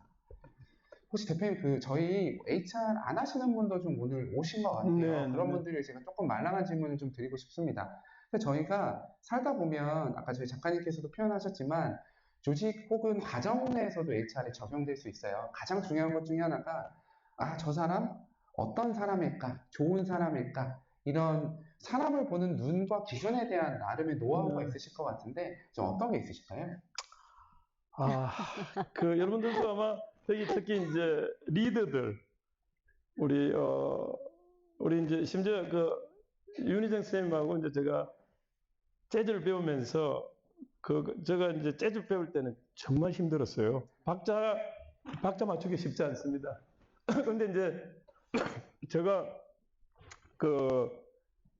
이제 음악도 음악입니다만 인생에 관해서 이제 배웠다고 이제 그렇게 이제 얘기를 들었던 적이 있거든요. 그래서 어떤 분야든지 간에 이제 이 전문가가 되어 가지고 어떤 그걸 한다라는 건 어떤 분야든지 간에 이거는 이제 많은 그런 그 내공과 이런 게 이제 필요한 것처럼요. 우리가 꼭 HR이라는 이제 그 관점뿐만 아니라 어떤 분야든지 간에 사람이 잘못 들어오면은 망하잖아요. 사람 하나를 잘못 뽑아가지고 망한 대표적인 게 여러분들 ING 베어링이라는 정권회사가 직원 하나 잘못 뽑아가지고요. 230년 된 회사가 단돈 1달러에 팔린 적도 있고요. 근데 여러분들 이게 사람을 뽑는 데는 두 가지의 오류가 있다 그래요. 뽑아야 될 사람을 놓치는 경우, 그죠? 근데 뽑지 말아야 될 사람을 뽑는 경우. 근데 뽑아야 될 사람을 놓치면 그거 잘 몰라요. 우리 놓친 고기는 뭐 항상 우리가 크다고 얘기하잖아요. 없으니까. 그런데 이제 그만큼 중요한데 그러면은 사람들은 왜 사람 뽑는데 실수를 하냐. 그만큼 힘든 거예요. 여러분들 면접 보는데 교수님 보통 교수님도 이제 기업체 경험을 하셨잖아요. 한 몇 분 정도 사람 뽑는데 면접하셨나요? 보통 35분, 40분 정도. 그렇잖아요. 35분에서 40분 만에 평생을 봐도 모른다는데 사람을 어떻게 알겠어요? 꼭 이게 사람을 판단하기가 대단히 힘들고 실제로 여러 가지 자료를 보면 현재 이제 그 면접 기법 중에 가장 타당도가 높은 면접 기법 여러 가지 연구를 보면 0.61 정도. 그러니까 100명을 뽑으면 61명만 제대로 뽑을 수 있고 나머지 한 39명, 40명은 제대로 못 뽑는다는 거 아닙니까? 심지어 이제 원숭이한테다가 사람 이름 내가 모자에 넣어놓고 원숭이가 짚는 거하고 그 면접 전문가가 하는 거하고 나중에 성과를 비교를 해보니까 다행히 원숭이보다는 사람이 조금 더 나은데 큰 그렇게 뭐 차이가 없더라. 그래서 이제 기본적으로는 제가 이제 우리 이 교수께서 이 질문을 배경이 힘든데 어떻게 하느냐 이런 뜻이거든요. 저도 뭐 실수해본 적 많고요. 상대적으로 저는 이제 많이 느낍니다만은 항상 지난 다음에 보면은 조금 더 좋은 사람을 뽑았을까 이런 것도 있어요. 그렇지만 아주 좋은 사람을 뽑았을 때 그런 기분이 드는 경우도 또 많이 있고요. 그래서 결론적으로는 특별한 방법이 없기 때문에 조금 더 과학적인 방법으로 할 필요가 있다. 그 다음에 이제 CEO 같은 경우라면 평소에 사람들 관찰하라는 거죠. CEO, 특히 재결체장 같은 경우에 자기 시간의 70%를 사람을 뽑는 데 썼다 하거든요. 특히 CEO라든지 우리 부서장들이라면 평소에 사람을 봐놔야 된다는 거죠. 그 커뮤니티라든지 그 산업에 있는 분들을 눈여겨 봐놨다가 필요하다면은 상고 처리를 해서 데려온다거나 그죠. 그래서 이제 원타임적인 그런 행사가 아니라 사람은 장기적으로 투자를 하고 장기적으로 확보하는 생각을 가져야 된다. 이건 좀 뾰족한 방법이 없으니까. 맞습니다. 워낙 사실은 그 말씀 주신 대로 뾰족한 방법이 없을 것 같은데 제가 좀 안도하는 이유는 그렇습니다. 제가 회사 다닐 때 채용 컨설팅 업무를 좀 했었어요. 그래서 계열사 돌아다니면서 저 임원분들하고 대표님들께 대표님 근데 사람 어떻게 뽑으세요? 그러면 많은 대표님께서 그렇습니다. 나는 얘 눈빛만 봐도 몇 년 다닐 줄 알아 그러시더라고요. 굉장히 바이어스가 있는데 저희 대표님께서 워낙 그 다양한 방법들로 여러 가지 이제 비결을 말씀을 해주신 것 같습니다. 최근에 조금 저희가 준비했던 질문을 좀 다르게 하나 좀 질문을 드려보면 미국에서는 AI를 써서 채용하는 것들에 대한 어느 정도 한 텀의 논의가 끝났어요. 한 텀의 논의가 끝났다는 건 이제 국내에서는 AI를 써서 채용을 어떻게 잘할 것인가에 대한 이제 시작 단계입니다. 제가 관련된 자문과 컨설팅을 많이 하고 있는데 대표님은 어떠세요? AI가 사람 채용하는 거에 대해서 어떻게 생각하세요? 언젠가는 AI 도움을 이제 AI에 이제 많이 의존하게 일단 될 거라고 보는데 사실은 교수님 우리가 전행이라는 게 있잖아요. 이제 테스트 이제 그 면접이든 사람을 평가하는 그가 특히 이제 교수님께서 롯데라든지 이런 좋은 회사들 같은 경우에는 좋은 사람 뽑는 것도 있지만 그 전행이라는 게 합리적인 방법으로 공정한 방법 떨어뜨리는 목적도 많이 하잖아요. 맞아요. 네. 여러분들 100명을 우리가 100대 1이다 그러면은 99명을 떨어뜨려야 되잖아요. 한 명을 뽑는 절차이기도 하지만 99명을 떨어뜨리는 절차거든요. 그래서 초기에 스크리닝을 하는 데 있어서 AI가 많은 역할을 할 거예요. 1단계. 그런데 이제 지금 현재까지는 문제가 좀 있는 게 사실은 제가 우리 회사 내에서도 AI 면접을 3년 전에 도입하려고 타당도 검사를 한번 해봤어요. 이게 굉장히 위험하다. 최고 성과자를 역으로 네. 그 테스트에다 넣어가지고 처음에 목적을 얘기 안 하고 테스트를 해보니까 고성과자를 떨어뜨리고 저성과자를 채용해라는 이런 결과도 나오는 데다가 아마존 같은 경우에는 이제 그 왜곡된 그 심학습 때문에 뭐 이상한 인종 차별적인 이런 것도 맞습니다. 있고요. 그래서 현재까지는 보조적으로 사용할 수는 있을 것이다. 초기 단계에서 공정하게 기준을 따라서 했을 거 아니에요. 그러나 이 AI를 통해서 좋은 사람을 채용할 수 있을 것인가는 여전히 퀘스천이다. 그러나 언젠가는 AI가 그런 부분에 상당 부분의 이제 신뢰도를 준다면은, 맞습니다. 그리고 빠른 시간 안에 아마 그 정도까지는 갈 것 같다는 생각이 듭니다. 역시 되게 좋은 통찰을 말씀해 주셨는데요. 실제로 이제 미국 기업들도 올해 이야기 많이 했던 게 사실 AI를 써서 채용할 때 잘하느냐 못하느냐보다는 그 알고리즘이 갖고 있는 여러 가지 차별적인 요소들에 더 집중을 하고 있습니다. 그래서 한국도 아마 머지않아 그런 얘기들이 좀 나올 것 같고요. 거기에 대한 여러 통찰도 주신 것 같습니다. 대표님, 저희 그 다음에 또 여러 리더분들이 오신 것 같아요. 그 리더분들한테 제가 좀 드리고 같이 좀 나누고자 했던 부분들은, 대표님께서 여러 리더, 아까 핵심 인재라고 표현하셨는데 핵심 인재들을 선발하시고 육성하실 때 어떻게 하시는지 그 좀 방법이나 노하우를 좀 말씀해 주실 수 있나요? 사실은 이제 인재라고 하는 그 용어와 핵심 인재라는 용어가 혼용해서 쓰이기도 하잖아요. 그래서 우리가 영어로 일반적으로 이제 탤런트라고 하는데, 우리가 그 드라마에서 나오는 탤런트하고 영어는 같죠. 우리 성경에서 나오는 이제 달란트라는 개념이 같은 거잖아요. 그래서 기본적으로는 이 인재라는 개념은 핵심 인재라는 말을 안 붙여도 회사 내에서 그죠? 맞습니다. 굉장히 이제 크게 기여하는 우수 인재를 이제 말씀을 하시는데, 핵심 인재라는 부분은 그 중에서도 그야말로 그죠? 뭐 한 1% 이내라든지 이제 이런 의미로 본다면은, 실제 요새같이 이제 창의적인 창의성이라든지 한 사람의 아이디어가 판을 완전히 바꾸는 이 시대에 있어서 핵심 인재의 중요성은 굉장히 크거든요. 물론 이제 뭐 나머지 인재들의 기여도도 큽니다만, 그래서 이런 관점에서 핵심 인재를 처음부터 뽑을 수 있다면 너무 좋은데 힘들잖아요. 모르니까. 그렇죠. 사람을 뽑기가 쉽지가 않잖아요. 알아보기도 쉽지 않고. 그래서 이제 첫 단계에서는 되도록이면 좋은 인재를 뽑을 수 있는 채용의 노력이 필요할 것 같고요.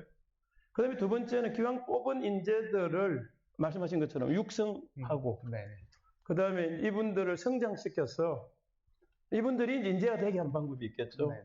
그러려면 이제 회사 내에서 이제 인재를 육성하고 개발할 수 있는 시스템이 이제 대가 있어야 돼요. 그 다음에 이제 공정한 성과 관리, 약간 역시 또 성과 관리죠. 좋은 사람 실컷 뽑아놓고 바보가 돼서 내보낸다는 말도 있잖아요. 그러려면 회사 안에서 공정하고 성과와 능력에 따라 이 사람들을 발탁하고 자리를 주고 보상해주는 이런 HR 체계가 뒷받침이 되어야 된다. 역시 이것도 HR의 기본적인 체계 문제잖아요. 맞습니다. 그죠? 핵심 인재에 대해서 많이 고민이 있으실 것 같아요. 리더라는 관점에서 관심이 있으실 텐데, 최근에 이제 저 같은 경우는 많이 하는 게 그런 거예요. AI 뭐 데이터로 핵심 인재 미리 좀 맞춰달라, 이런 것들을 많이 합니다. 그래서 이 사람이 핵심 인재가 될 것 같아요. 조직 내에서 누가 핵심 인재가 될 것 같은 문제를 많이 풀고 있는데요. 대표님, 혹시 개인적인 사심을 담아서 혹시 뭐 조직에서 운영하셨던 조직에서 데이터 기반으로 의사결정을 좀 잘했던 사례나 혹은 뭐 이런 거는 좀 주의해야 된다, 이런 좀 노하우나 말씀 주실 게 있으실까요? 일단 간단하게 저 얘기를 드리고, 거꾸로 제가 이제 우리 이 교수님한테 여쭤보고 싶어요. 우리나라 이제 데이터 분석, HR 어널리틱스, 피플 어널리틱스라고 부르는 분야에서 최고 전문가 중에 한 분이세요. 그래서 가천대에서 이제 그 과정을 만들었어요. 근데 뭐 아시다시피 지금 아까 여러분들 AI가 이제 만일에 면접을 상당 부분 대체하게 되면은 면접관이라든지 HR 쪽에 채용에서의 일부 직무는 또 없어질 겁니다만, 동시에 AI의 오류를 교정하는 새로운 HR 직무가 또 생길 거잖아요. 이제 그런 관점에서 봤을 때, 우리 이제 이종학 교수님의 제가 오히려 이제 고견을 좀 듣고 싶은 부분이 있는데, 그 전에 아까 질문을 간단하게 말씀을 드리면, 실제로 지금 HR 분석 분야가 어디까지 지금 왔느냐면요. 우리나라는 지금 이제 이 교수 같은 분이 이제 막 태동기라고 보고요. 이제 HR 내에서 있는 여러 가지 빅데이터, 그 중에 이제 개인정보 부분에 대한 개인정보 보호에 관한 약간 민감한 부분이 있기는 있어요. 그러나, 가용한 것만 보더라도 어떤 사람이 계속해서 지각을 하기 시작한다. 지각을 하는데 회의에서 발언 시간도 줄어들고 있다. 이를테면 우리가 그 데이터를 빅데이터로 사실은 여러 가지 방법으로 네. 수집이 가능하잖아요. 성과도 작년에 비해서 낮아졌다. 그러면은 이제 이 데이터를 가지고 우리가 추론할 수 있는 부분이 있죠. AI는 그까지 결론까지 내려주잖아요. 이 사람은 회사를 떠날 가능성이 상당히 높다. 그럼 이 사람이 가지고 있는 문제는 뭘까? 이 사람이 고성과자다. 그럼 회사가 이 사람을 회사에 유지하기 위한 노력을 할 수가 있겠죠. 근데 실제 부분들은 회사에서 벌어지고 있는 부분도 있거든요. 그래서 제가 간단하게 그냥 예를 하나 들었는데, 이 교수님이 그 HR 어널리티क्스 분야의 최근의 트렌드하고 또 교수님이 연구하신 그 부분에 관해 가지고 우리 플로에 계신 분들한테 인사이트를 좀 주실 수 있는 사례도 좀 소개 한번 해주시겠어요? 제가 질문 드렸다가 일단 아마 뭐 짧게 말씀을 드리면 많이들 이제 아시겠지만 요즘 최고 이제 가장 많이 하는 것 중에 하나 챗GPT 얘기를 또 안 할 수가 없습니다. 사실은 챗GPT라는 것들이 이런 바드의 생성 AI가 좀 잘하는 게 분석을 되게 잘해요. 실제로 플러그인 GPT-4에 말씀하셨지만 플러그인을 붙이면 표현의 수학, 연산, 분석과 시각화까지 해줄 수 있는 게 있습니다. 그래서 아마 분석에 관심이 있으시면 챗GPT 플러그인을 좀 쓰셔가지고 활용하시는 것들이 처음일 것 같고요. 두 번째로는 요즘 좀 저 같은 경우는 많이 하는 게 텍스트로 논다라고 하는데, 사실 이 정량적인 데이터, 숫자로 있는 설문 데이터보다는 저희가 그 텍스트 주관식 데이터에서 인사이트를 뽑아낼 수 있는 게 많아요. 그리고 거기서 HR의 전문가의 인사이트가 나올 경우가 많습니다. 그렇기 때문에 AI가 모든 걸 다 대체하진 못해요. 특히나 사람의 감정, 생각, 앞으로의 방향, 말씀 주신 대로 그런 부분에서 인사 혹은 사람의 역할이 많이 작용하기 때문에 거기에 대해서 좀 보시면 좋을 것 같다는 생각이 들기도 합니다. 네. 역시 이것도 이제 아이러니고 우리 현장에서의 이제 경험에 대한 이 교수님의 이제 통찰이라고 보는데, 역으로 그 AI의 앞으로 부상을 점치면서도 HR이라는 인간적인 측면에 관한 부분을 강조를 하시는데 저도 전적으로 공감을 하고 있습니다. 여러분들 미래에 없어질 그 직무 중에 다행히 여기 이제 HR 하시는 분들 가장 그 HR 직무 중에서도 이제 세부적으로 많이 있잖아요. 그러나 뭐 일부는 없어질 겁니다. 그러나 본질적으로 없어지기 힘든 직무 중에 하나가 HR 직무라고 그래요. 미래에. 그런 측면에서 HR 하시는 분들은 좀 안심하셔도 좋을 것 같은데, 왜 그러냐 하면 사람 인간적인 측면에 있잖아요. 사람의 정서를 AI가 이렇게 이제 이해를 하고 그 터치하기는 한계가 있을 거라고 이제 보는 거죠. 맞습니다. 네. 아마 요 관련해서도 조금 더 아마 궁금하실 텐데, 제가 이제 시간 한계상 그 다음에 좀 많이 하셨던 질문 좀 드려볼게요. 공감하실 거 같고, 저도 이제 회사 컨설팅 자문하면서 지금 사실 제일 많이 듣는 질문이 이겁니다. 소위 말하는 이제 MZ세대 분들이 수평적 문화 자유로움을 굉장히 원하세요. 근데 그분들이 동시에 책임을 안 지는 건 아니겠지만 이제 과한 책임이나 역할을 하는 거에 대해서 부담을 느껴 합니다. 그렇다라고 하면 조직을 운영하시는 대표님 혹은 HR 담당하셨던 저희 대표님께서 그러한 상황 속에서 우리 리더의 역할 혹은 HR의 역할이 있으면 어떤 게 있을지 고견 좀 부탁드리겠습니다. 요새 이제 MZ세대, 여기 계신 분들 중에서도 MZ세대 분들이 있는데, MZ라 그러면 여러분이 아시다시피 이제 밀레니얼 세대하고 우리 그 Z세대를 합한 건데, 밀레니얼 세대는 이제 80년대 이후 그 출생자로 지금은 이제 40대 초반이겠죠. 거의 이제 팀장의 위치에 있는 분들이 많을 거예요. Z세대는 1997년 이후에 태어나 지금으로 치면은 이제 25, 6세, 그죠? 그런데 이제 우리나라만 사실은 MZ를 묶어서 주로 얘기를 하는 경향이 있어요. 외국에서는 M세대와 Z세대는 상당히 또 다르고, 그걸 또 97년으로 딱, 막 이렇게 끊기도 그러고, 그래서 제가 일단 그 정의부터 말씀을 드리면, 우리가 말하는 Z세대는 통상적으로 20대, 그죠? 그 정도. 그리고 이제 뭐 어떤 경우에는 뭐 30대 초반까지도. 그런데 이제 일단은 Z세대와 M세대가 이제 상당 부분 특징적으로는 좀 다르다. Z세대가 여러분들 이 테크놀로지를 잘 쓸 것 같잖아요.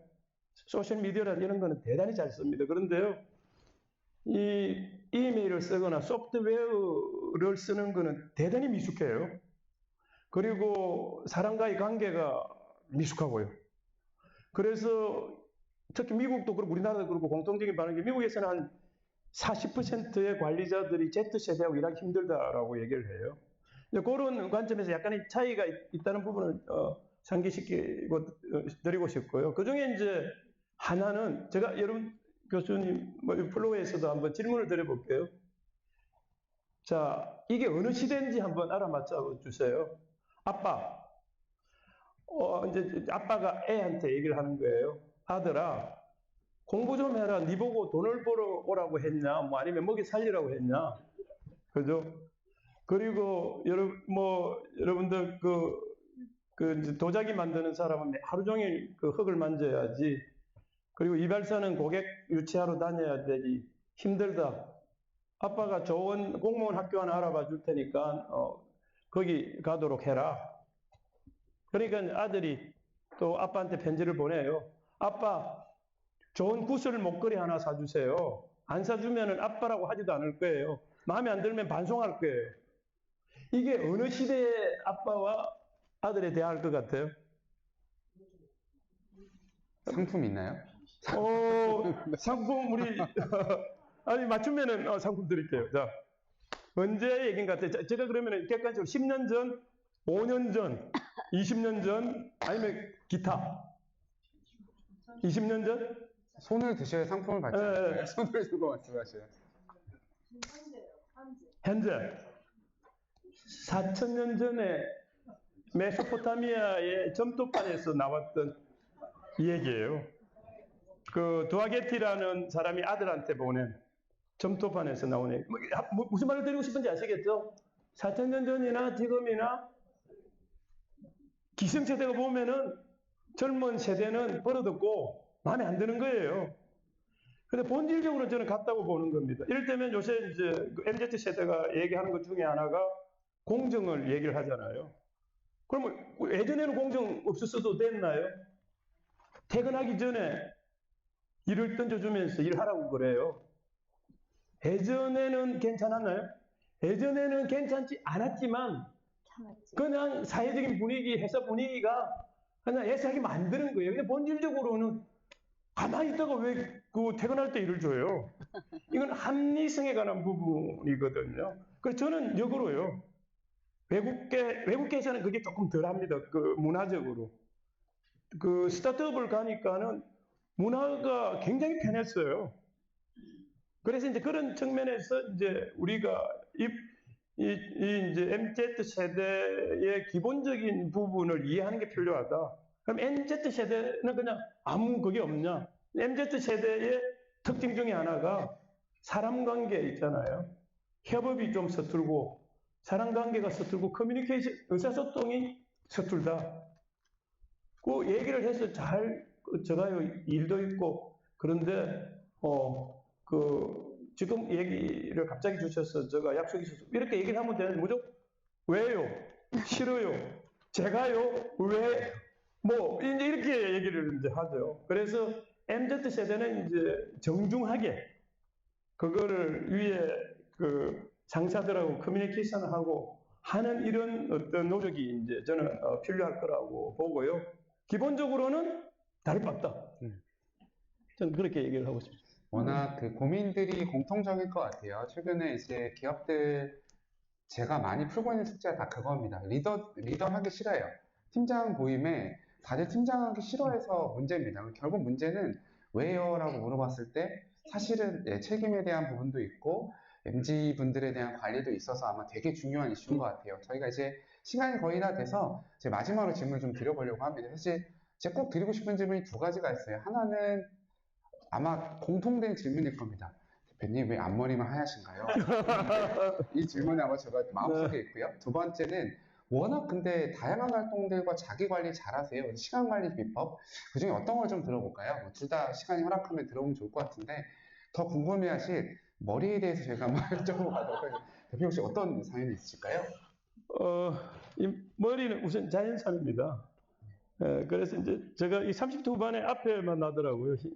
그래서 미장원에 이제 갔다가 그 원장께서 요새 일부러 여기 그때 블리치를 그러잖아요. 염색을 하는데 뭐 굳이 그거를 하려고 하느냐. 그리고 돌아와가지고 이제 집사람한테 또 물어보니까 집사람이 전폭적으로 지지를 해줬어요. 지금 여기 이제 와가 있습니다만. 그런데 그래서 그냥 그게 돼 버렸어요.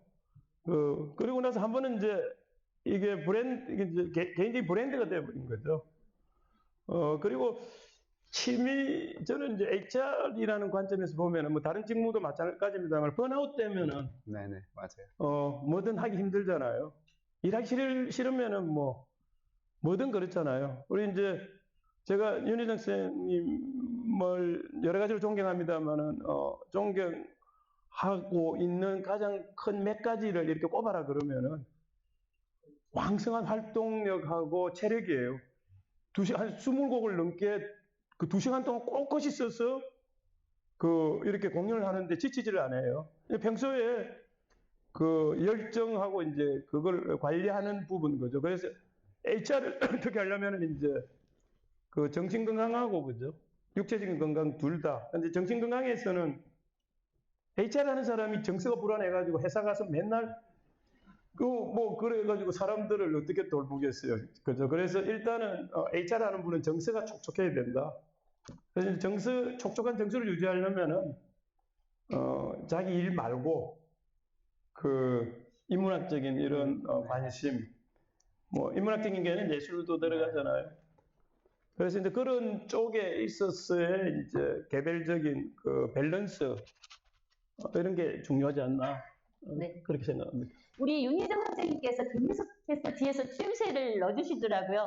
그 사랑하는 제자잖아요. 그리고 사실 와인도 하시고 체육도 하시고 이 시대의 최고의 르네상스인 이렇게 표현들을 하시잖아요. 그리고 예체능을 한꺼번에 조합해 놓은 이 시대의 멀티세요. 우리 윤희정 선생님께서는 그 HR하고는 관계가 많을 듯 없을 듯 한데요. 궁금하신 하나 제가 질문하는 시간을 드릴게요. H는 휴먼인데 제가 하고 있는 일은 TS 경영이에요. 재즈는 늘 어느 출신하고 클럽에서 한다 이렇게 생각을 해왔었고 1997년에 저는 극장을 듣게 된 사람이에요. 네. 그래서 이 H의 저거 공부를 엄청 많이 하는 거죠 지금. 정말 중요한 그래서 뒤에서 맞아. 계속해서 춤새를 넣으셔갖고 얼마나 궁금하셨나 싶어서 여쭤봤습니다. 사랑하는 제자가 아니고 존경하는 제자가 될 것 같아요. 네. 대단하신 우리는 저 와인도 함께 하는데 와인 얘기를 저렇게 하는 거야. 안 먹을 수 없어 술 한 번 먹는 거야. 언제나 큰 일이 없어. 1년 반 만에 어떻게 그렇게 재밌게 하는지 몰라요. 야, 참 내가 휴먼이 위치해야 되잖아요. 그게 없으면 재즈라는 건 생각을 못 하잖아요. 내가 내신에 공부하러 오신다 해서 노래 잘하는 줄 알았어. 잘 못하세요? 정말 그냥 가만히 서서 존재하는 게 그러는데 죽을 뻔해. 재즈가 굉장히 어렵잖아요, 사실은. 보통 원툴인데 재즈는 투수란 말이에요. 들어가기 박자 맞추기 이게 언제 들어가야 되지? 하나, 둘 하다가 못 들어가면 끝나는 거거든요. 이거 저는 이게 안 되고요. 해내신 분이에요. HR을 만나신 분이에요. 제가 오늘 옆에 계신 분이 우리 부자들 대단하신 분인데 이분도 제자예요. 아니요, 회장님 우리 동아리 거에 까고 특집했잖아요. 같이 하는 거예요. 이분이 질문을 할 때 있대요. 자, 질문 한번 해주세요. 선생님 잠깐 일어나셔서 소개 다시 한번 해주세요. 안녕하세요. 너무 축하드리고요. 안녕하세요. 저는 사랑하는 한국일곱 전문가체육회 회장 안유라고 합니다. 반갑습니다. 저는 처음 콘서트에 와봤는데 예전부터 이렇게 제가 콘서트에 참여를 안 했을까 이제 후회가 되고요. 정말 저도 이제 아무래도 18년 정도 되게 못했었고 그다음에 동아리에서 공부를 했었고요. 그다음에 지금 이제 협회장으로서 동아리학교 이제 제가 주임으로 근무하고 있는데 지금 우리 그런데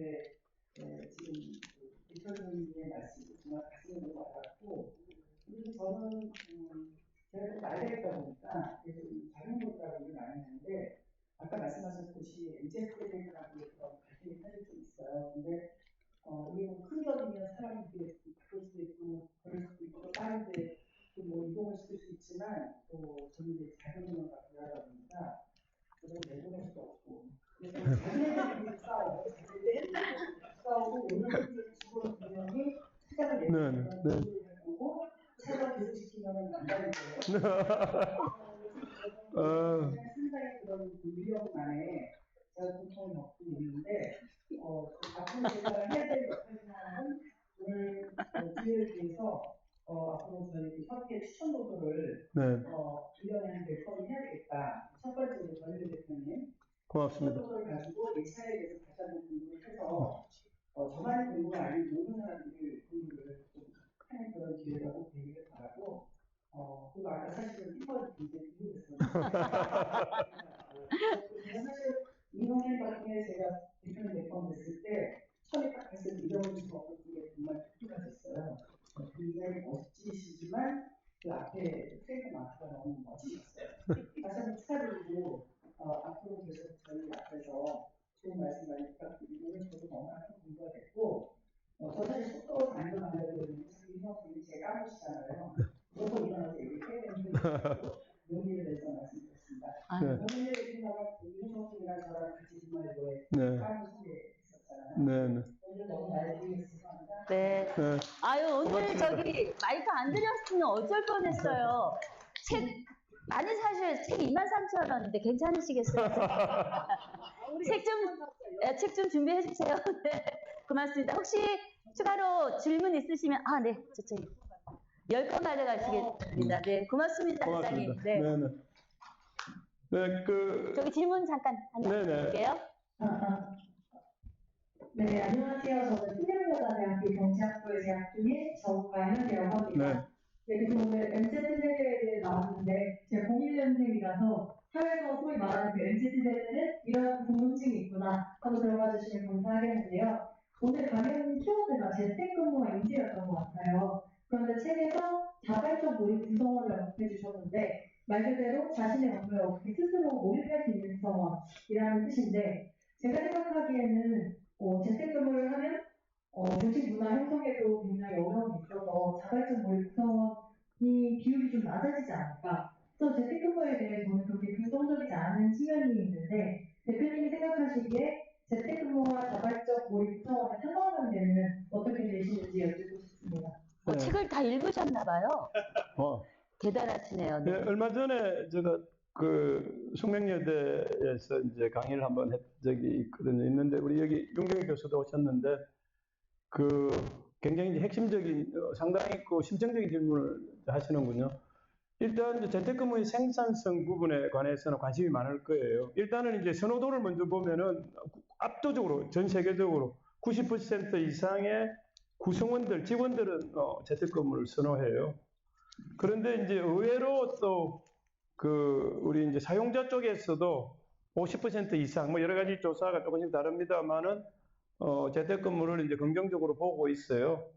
그런데 이제 조금 더 세밀하게 들어가서 생산성이 어떨 것인가? 많은 그 연구가 생산성이 문제가 없거나 오히려 높을 수도 있다라는 쪽을 지지하고 있어요.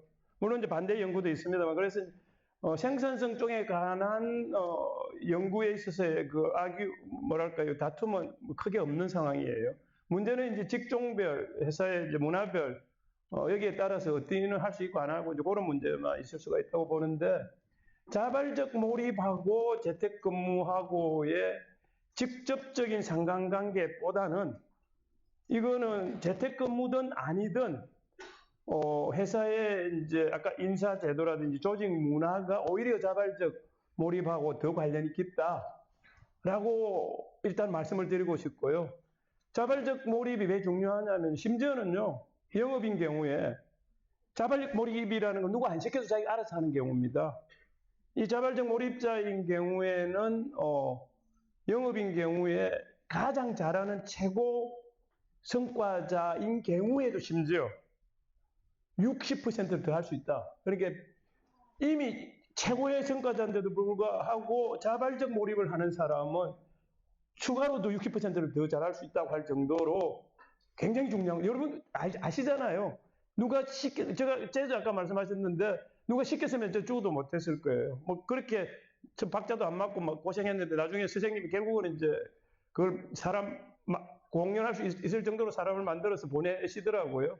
근데 이제 결국은 어떻게 됐든 간에 자기가 하고 싶으면은 뭐 어떤 짓을 하든지 간에 되는 거거든요. 맞아요. 그래서 이제 그런 관점에서 이제 자발적 몰입을 할 수 있도록 회사가 인사제도, 그 다음에 조직 문화를 만들어주는 쪽이 오히려 더 그쪽에 더 빨리 다가갈 수 있는 그런 배경이지 않을까 그런 생각합니다. 네. 우리 쿠팡에서 오셨는데요. 네. 안녕하세요. 말씀 너무 잘 듣고 있습니다. 저는 쿠팡에서 이제 인재 채용 그리고 인사 기록을 담당을 하고 있고요. 오늘 이 질문이 나올 줄 알았는데 안 나와가지고 여러분들께서 궁금해하는 말씀이 있을 것 같은데 네카라 후배라고 하죠. 네카라 후배 단고 이렇게 하는데 이제 각 회사들이 추구하는 HR 전략이라든지 또는 문화가 각기 좀 상이하다고 생각을 합니다.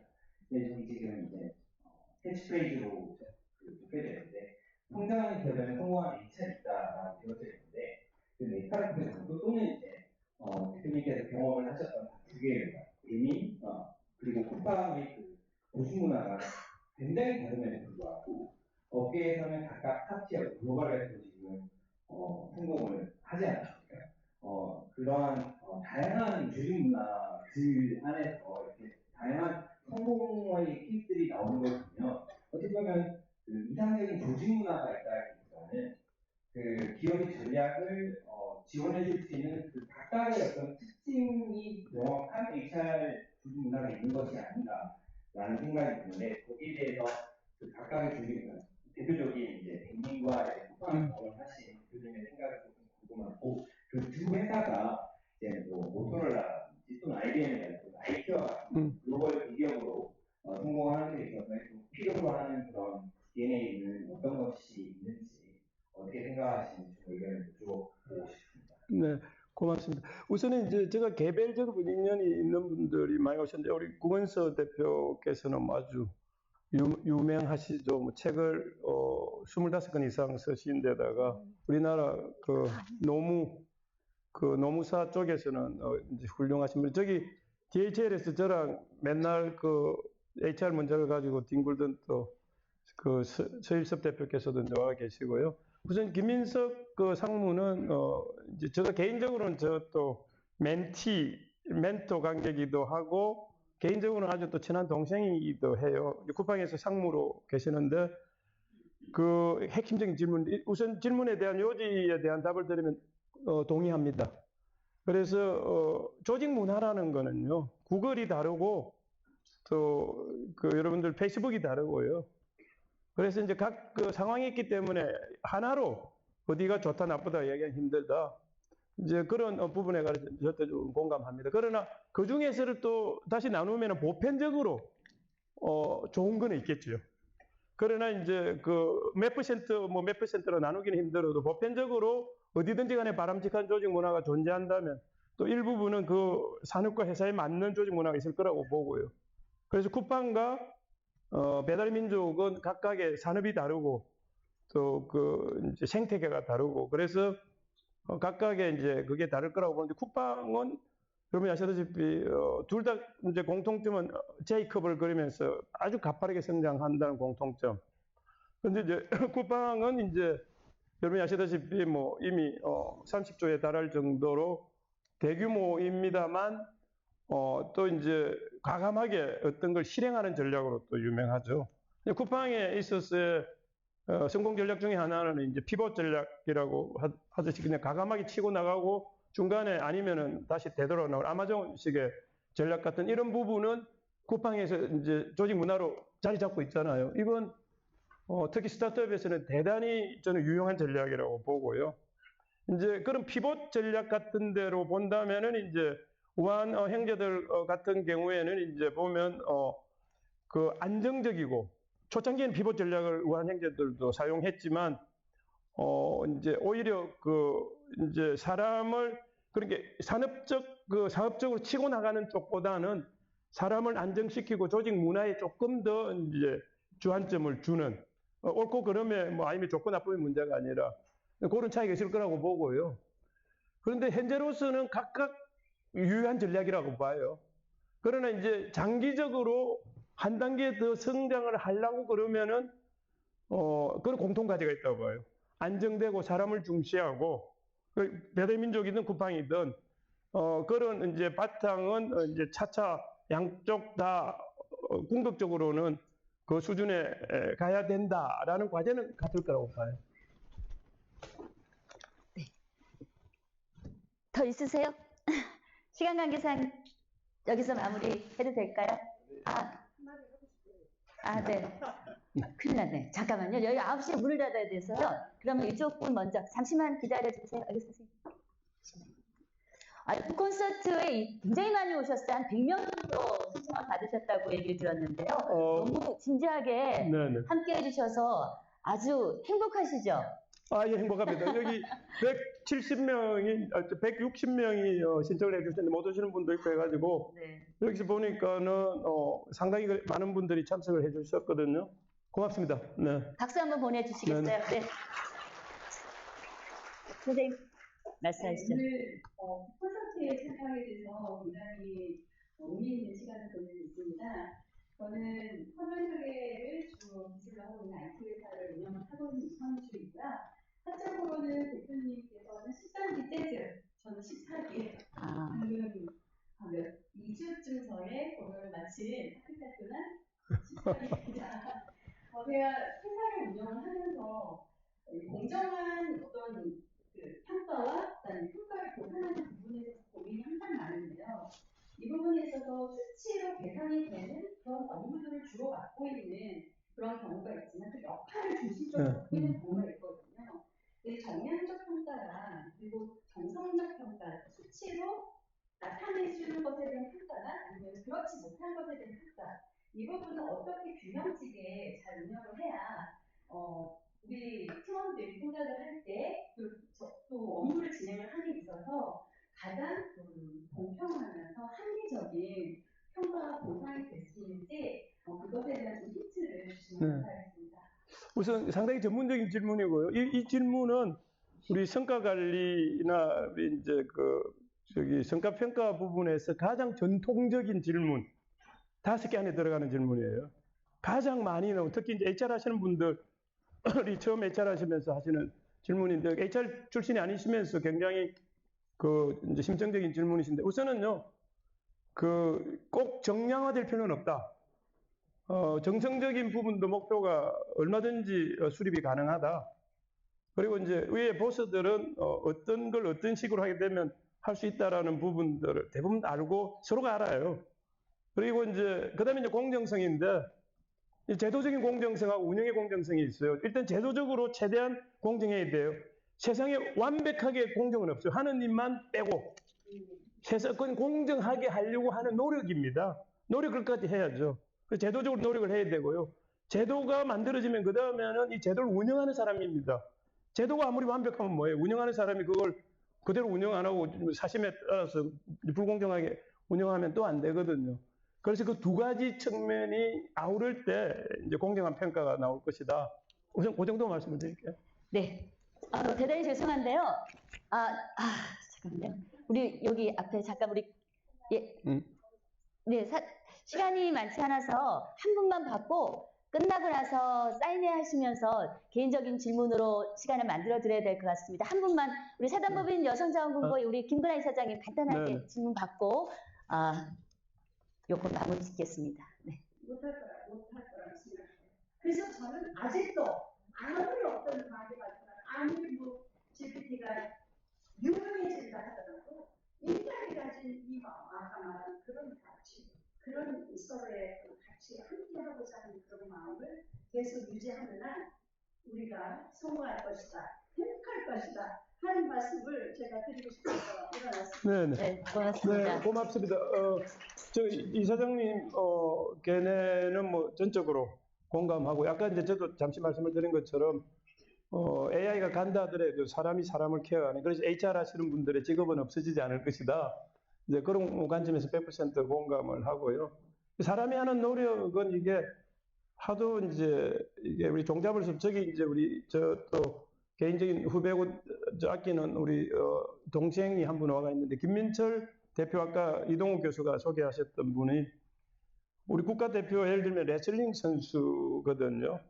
그 우리 저기 메달 아시안 게임에서 이제 메달까지 따신 그 딴 후배인데, 그 해리얼 단신 프랑스로 가가지고 보그지의 그 모델을 했어요.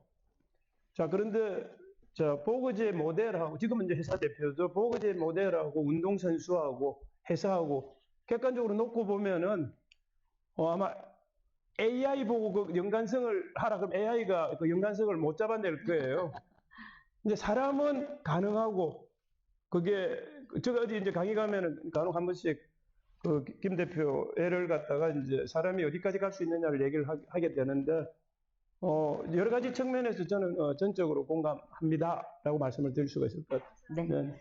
고맙습니다. 정말 오늘 전연배 대표님, 우리 이수학 교수님 너무 훌륭하게 대담을 이끌어 주셔서 시간 가는 줄 모르고 들었습니다. 그리고 앉아 계시는 분들의 수준도 너무 높아서 한 말씀 한 말씀 질문하시는 것들까지 너무 다 좋았습니다. 여러분들도 좋으셨죠? 네, 이때 한번 큰 박수 쳐주시면 큰 힘이 되겠습니다. 고맙습니다. 자, 우리 이수학 교수님 조용히 정말 아주 시원시원하게 이끌어 주셨고요. 우리 변현배 대표님 감사합니다. 수고하셨습니다. 네, 고맙습니다. 네. 자, 이 스크린 감사합니다. 좀 내려주시겠습니까? 네, 네. 고맙습니다. 스크린 좀 내려주시고요. 조금 진행을 빨리 하도록 하겠습니다. 이제 여러분들 이 책 아직 읽어보신 분도 있으시고 못 읽어보신 분도 계시죠? 네, 한 수만 내려주시겠어요? 네. 안 하겠습니다. 자, CEO인 TV 유튜브 채널로 오늘 이 변현배 저자와의 북콘서트가 함께 하고 있는데요.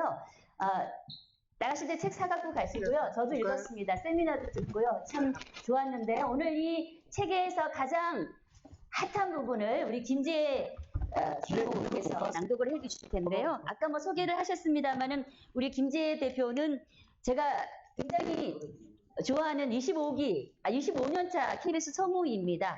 아이언맨 보셨죠? 아이언맨에서 기네스 펠트로 목소리 기억하시나요? 그분이에요. 그리고 애니메이션 구름빵, 아마 아이 키우시는 분들은 잘 아실 텐데 홍시 주인공의 목소리를 했고요. 드래곤볼의 부루마 아시죠? 어떤 분일까 궁금하시죠? 자, 현재 주식회사 보이스2보이스 대표로 성우 콘텐츠를 기반으로 한 교육사업도 함께 하고 있는데요. 주변에 성우가 꾸미신 분들은 우리 김재혜 대표에게 오시면 아마 그 길이 활짝 열리실 거라고 생각합니다. 우리 김재혜 대표 큰 박수로 모시고 오늘 낭독의 시간 연결하겠습니다. 여러분 큰 박수 보내주십시오.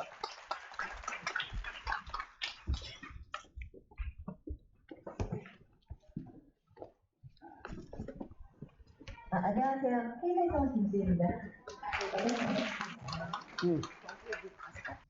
비가를 하는 날씨인데, 네, 제가 이 책을 오늘 약간 낭독을 해드리러 왔는데요. 제가 최대한 좀 빠른 속도로 조금 낭독을 해드리려고 합니다.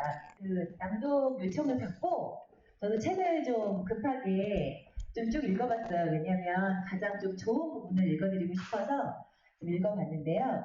너무너무 주옥 같은 분들이 많고 정말 어느 부분을 제가 뽑아서 읽어드려야 될지 모르겠더라고요. 그래서 역시나 제가 보니까 우리 작가님의 그 생각이 가장 많이 담겨있는 부분은 역시 에필로그가 아닌가 싶어서 제가 에필로그 부분을 조금 스피디하게 읽어드리겠습니다. 네, 에필로그의 제목은 HR의 원칙과 타협 사이라는 제목이에요. 오늘 HR에 대해서 굉장히 많은 얘기들이 오고 갔는데요. 우리 작가님께서 가장 하시고 싶었던 얘기는 이 원칙과 타협 사이가 아닌가 싶습니다. 제가 지금부터 우리 작가님의 입이 되어서 우리 변현배 대표님께서 굉장히 오늘 말씀을 많이 해주셨지만 전달력이 조금 떨어지시는 부분도 있을 것 같아서 제가 이 부분을 좀 읽어드리도록 하겠습니다. 사람들은 누구나 세상을 살아가면서 저만의 원칙을 가지고 있다. 이러한 원칙은 대체로 두 가지로 나뉜다.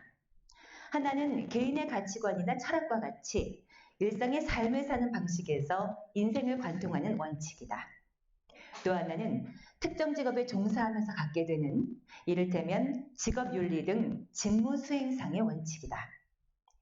개인의 삶에 대한 원칙이 완전히 자의적인 선택에 따른 것이라면 직무에 대한 원칙은 자의적인 선택과 함께 의사나 변호사의 사례처럼 직업적 특성을 반영한 다소의 강제성을 포함하기도 한다.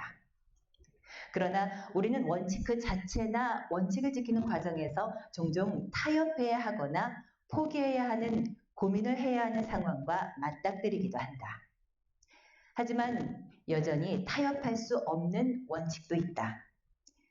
1940년 5월 10일 유럽 전역을 기습 침공한 독일군은 프랑스의 마지노선을 우회한 후 공군의 대대적인 폭격과 기갑부대를 앞세워 영국군과 프랑스군이 주축인 연합군을 파죽지세로 몰아붙인다.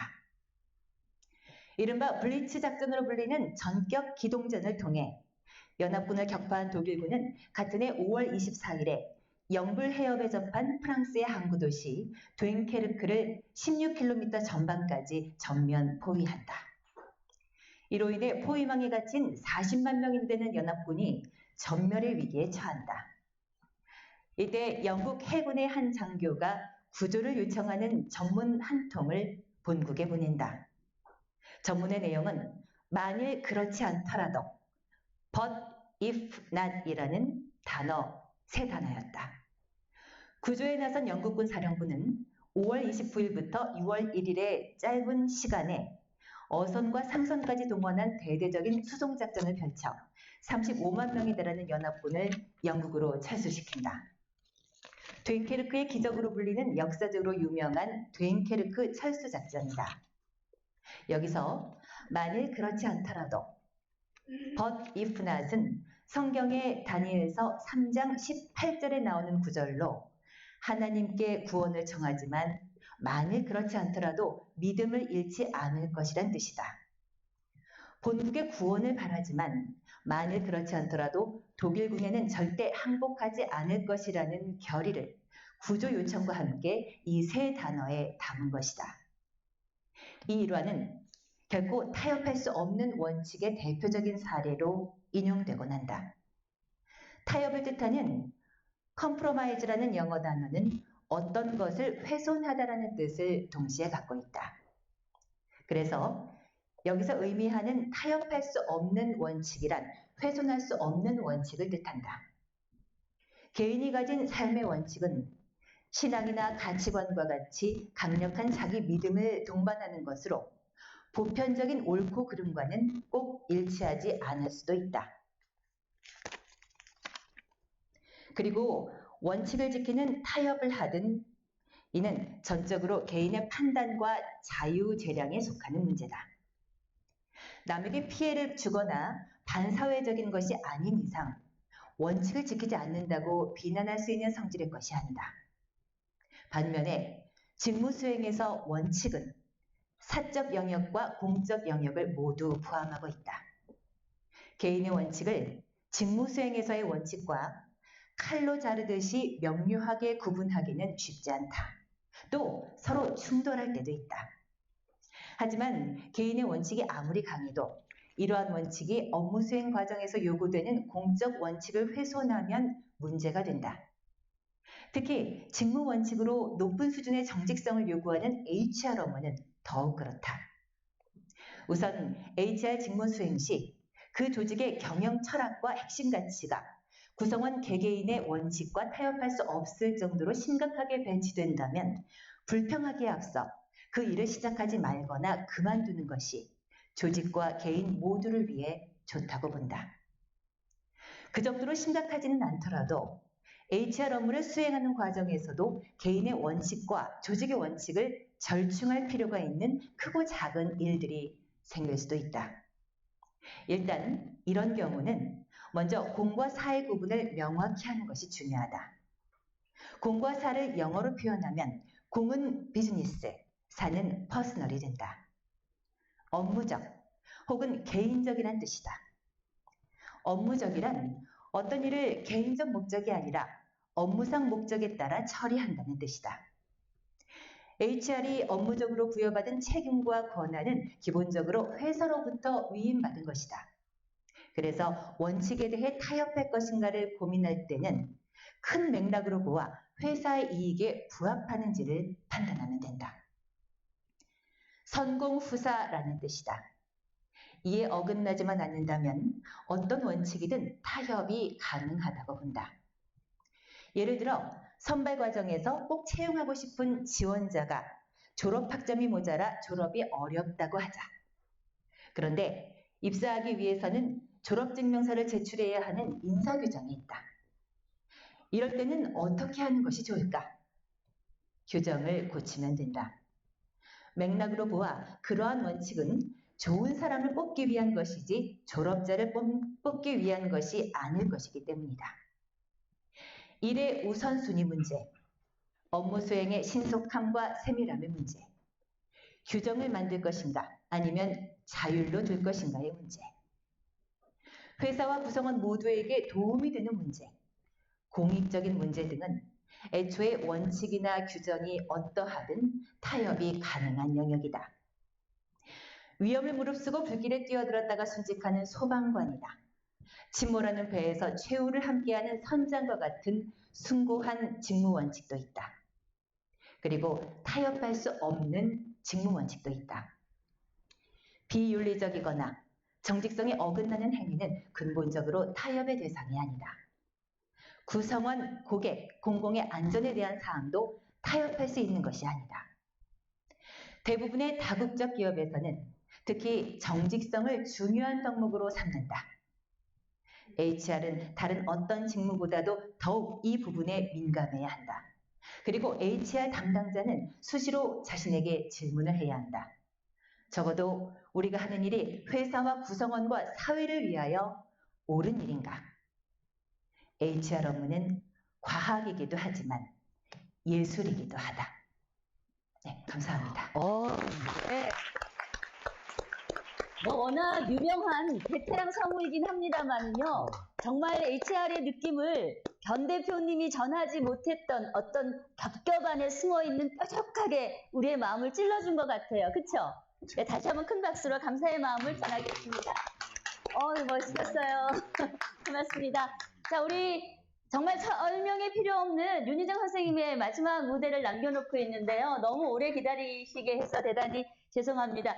다시 한번 소개를 드리겠습니다. 윤희정 선생님은 뭐 따로 설명이 필요 없는 그런 분이신데 우리나라 재즈의 대모로 불리시고요. 또 의리도 대단하십니다. 그래서 현재도 일단 현역으로 왕성하게 활동하고 있으시고요. 재즈 경험이 없는 조금 유명하지 않으신 분들 그런 분들까지 이렇게 열심히 시켜서 윤희정과 프렌즈라는 공연 행사를 매년 진행하고 있습니다. 변 대표님도 우리 윤영 선생님의 깐부이자 제자라고 하는데요.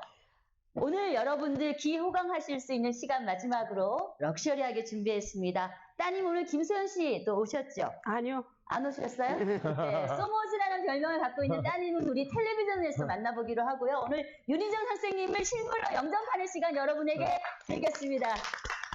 고맙습니다. 정말 반갑습니다. 오늘의 곡은 우리 변 대표님이 리퀘스트해준 두 곡이에요. 근데 첫 번째 거는 에디타 피아프 거고 하나는 변 대표님이 좋아하시는 곡 골랐습니다. 가시죠.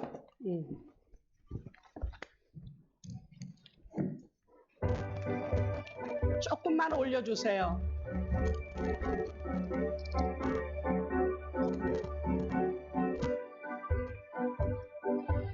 넌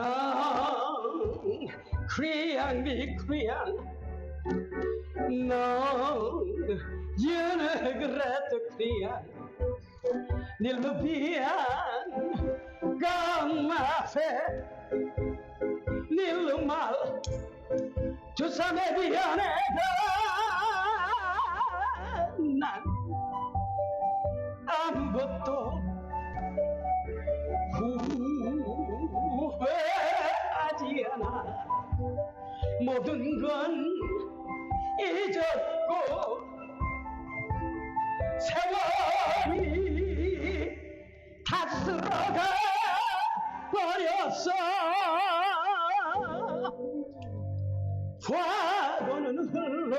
왔어. 난 불을 밝혔어요. 내 슬픔 내 기쁨도 이젠 소용없어.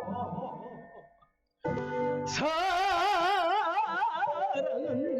떠나가고 모든 건 사라졌죠. 하지만 끝난 건 아니야. 처음으로 돌아갈 거야.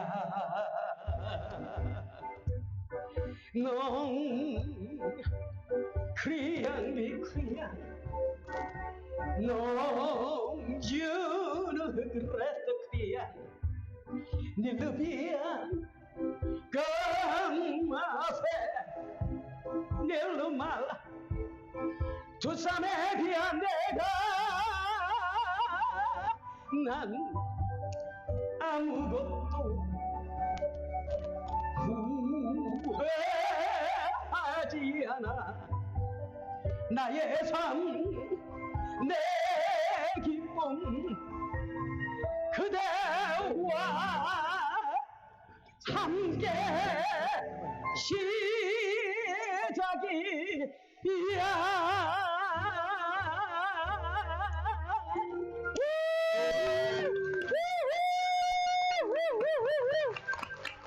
감사합니다.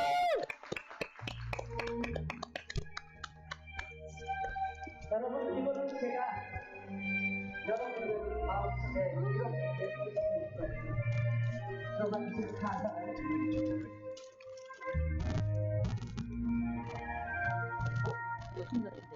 어둠 속에서 혼자 울고 있을 때 내 손을 꼭 잡아줄 사람,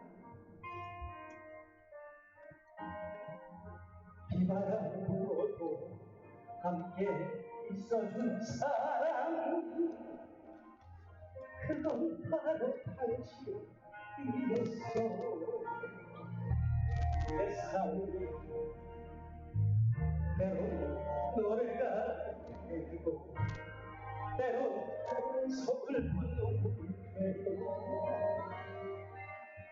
방금 했던 그곳 파도 위에 달리는 바람이 되고 싶어. 내 친구야 내 사랑이야 나 친구 그대 잊지 않으리 평생을 사랑하고 아직도 그리운 사랑 그대 친구야. 내가 올려주세요.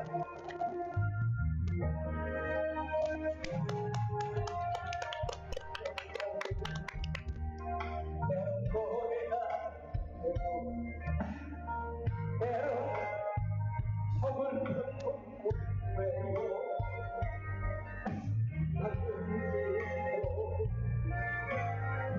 파도에 달리는 바람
네.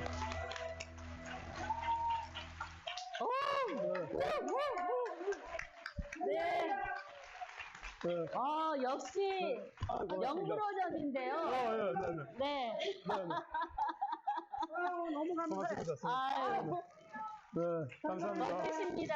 네. 오늘 이 선곡도 우리 변현배 대표와의 아주 깐부의 어떤 우정을 나누고 오늘 오신 여러분들에게 친구 같은 마음으로 불러주신 것 같아요. 감사합니다. 고맙습니다. 여러분 소감 한번 다시 해주세요. 고맙습니다. 고맙습니다. 어느 무대보다 더 정말 마음을 담아서 불러주신 것 같아서 참 좋았습니다. 여러분들도 좋으셨죠? 네, 늦은 시간까지 함께 해주신 여러분 대단히 감사드리고요. 못다 나누신 얘기는 우리 변현배 대표님과 저자와 사인회를 통해서 나누시면 좋겠습니다. 여러분 대단히 고맙습니다. 감사합니다.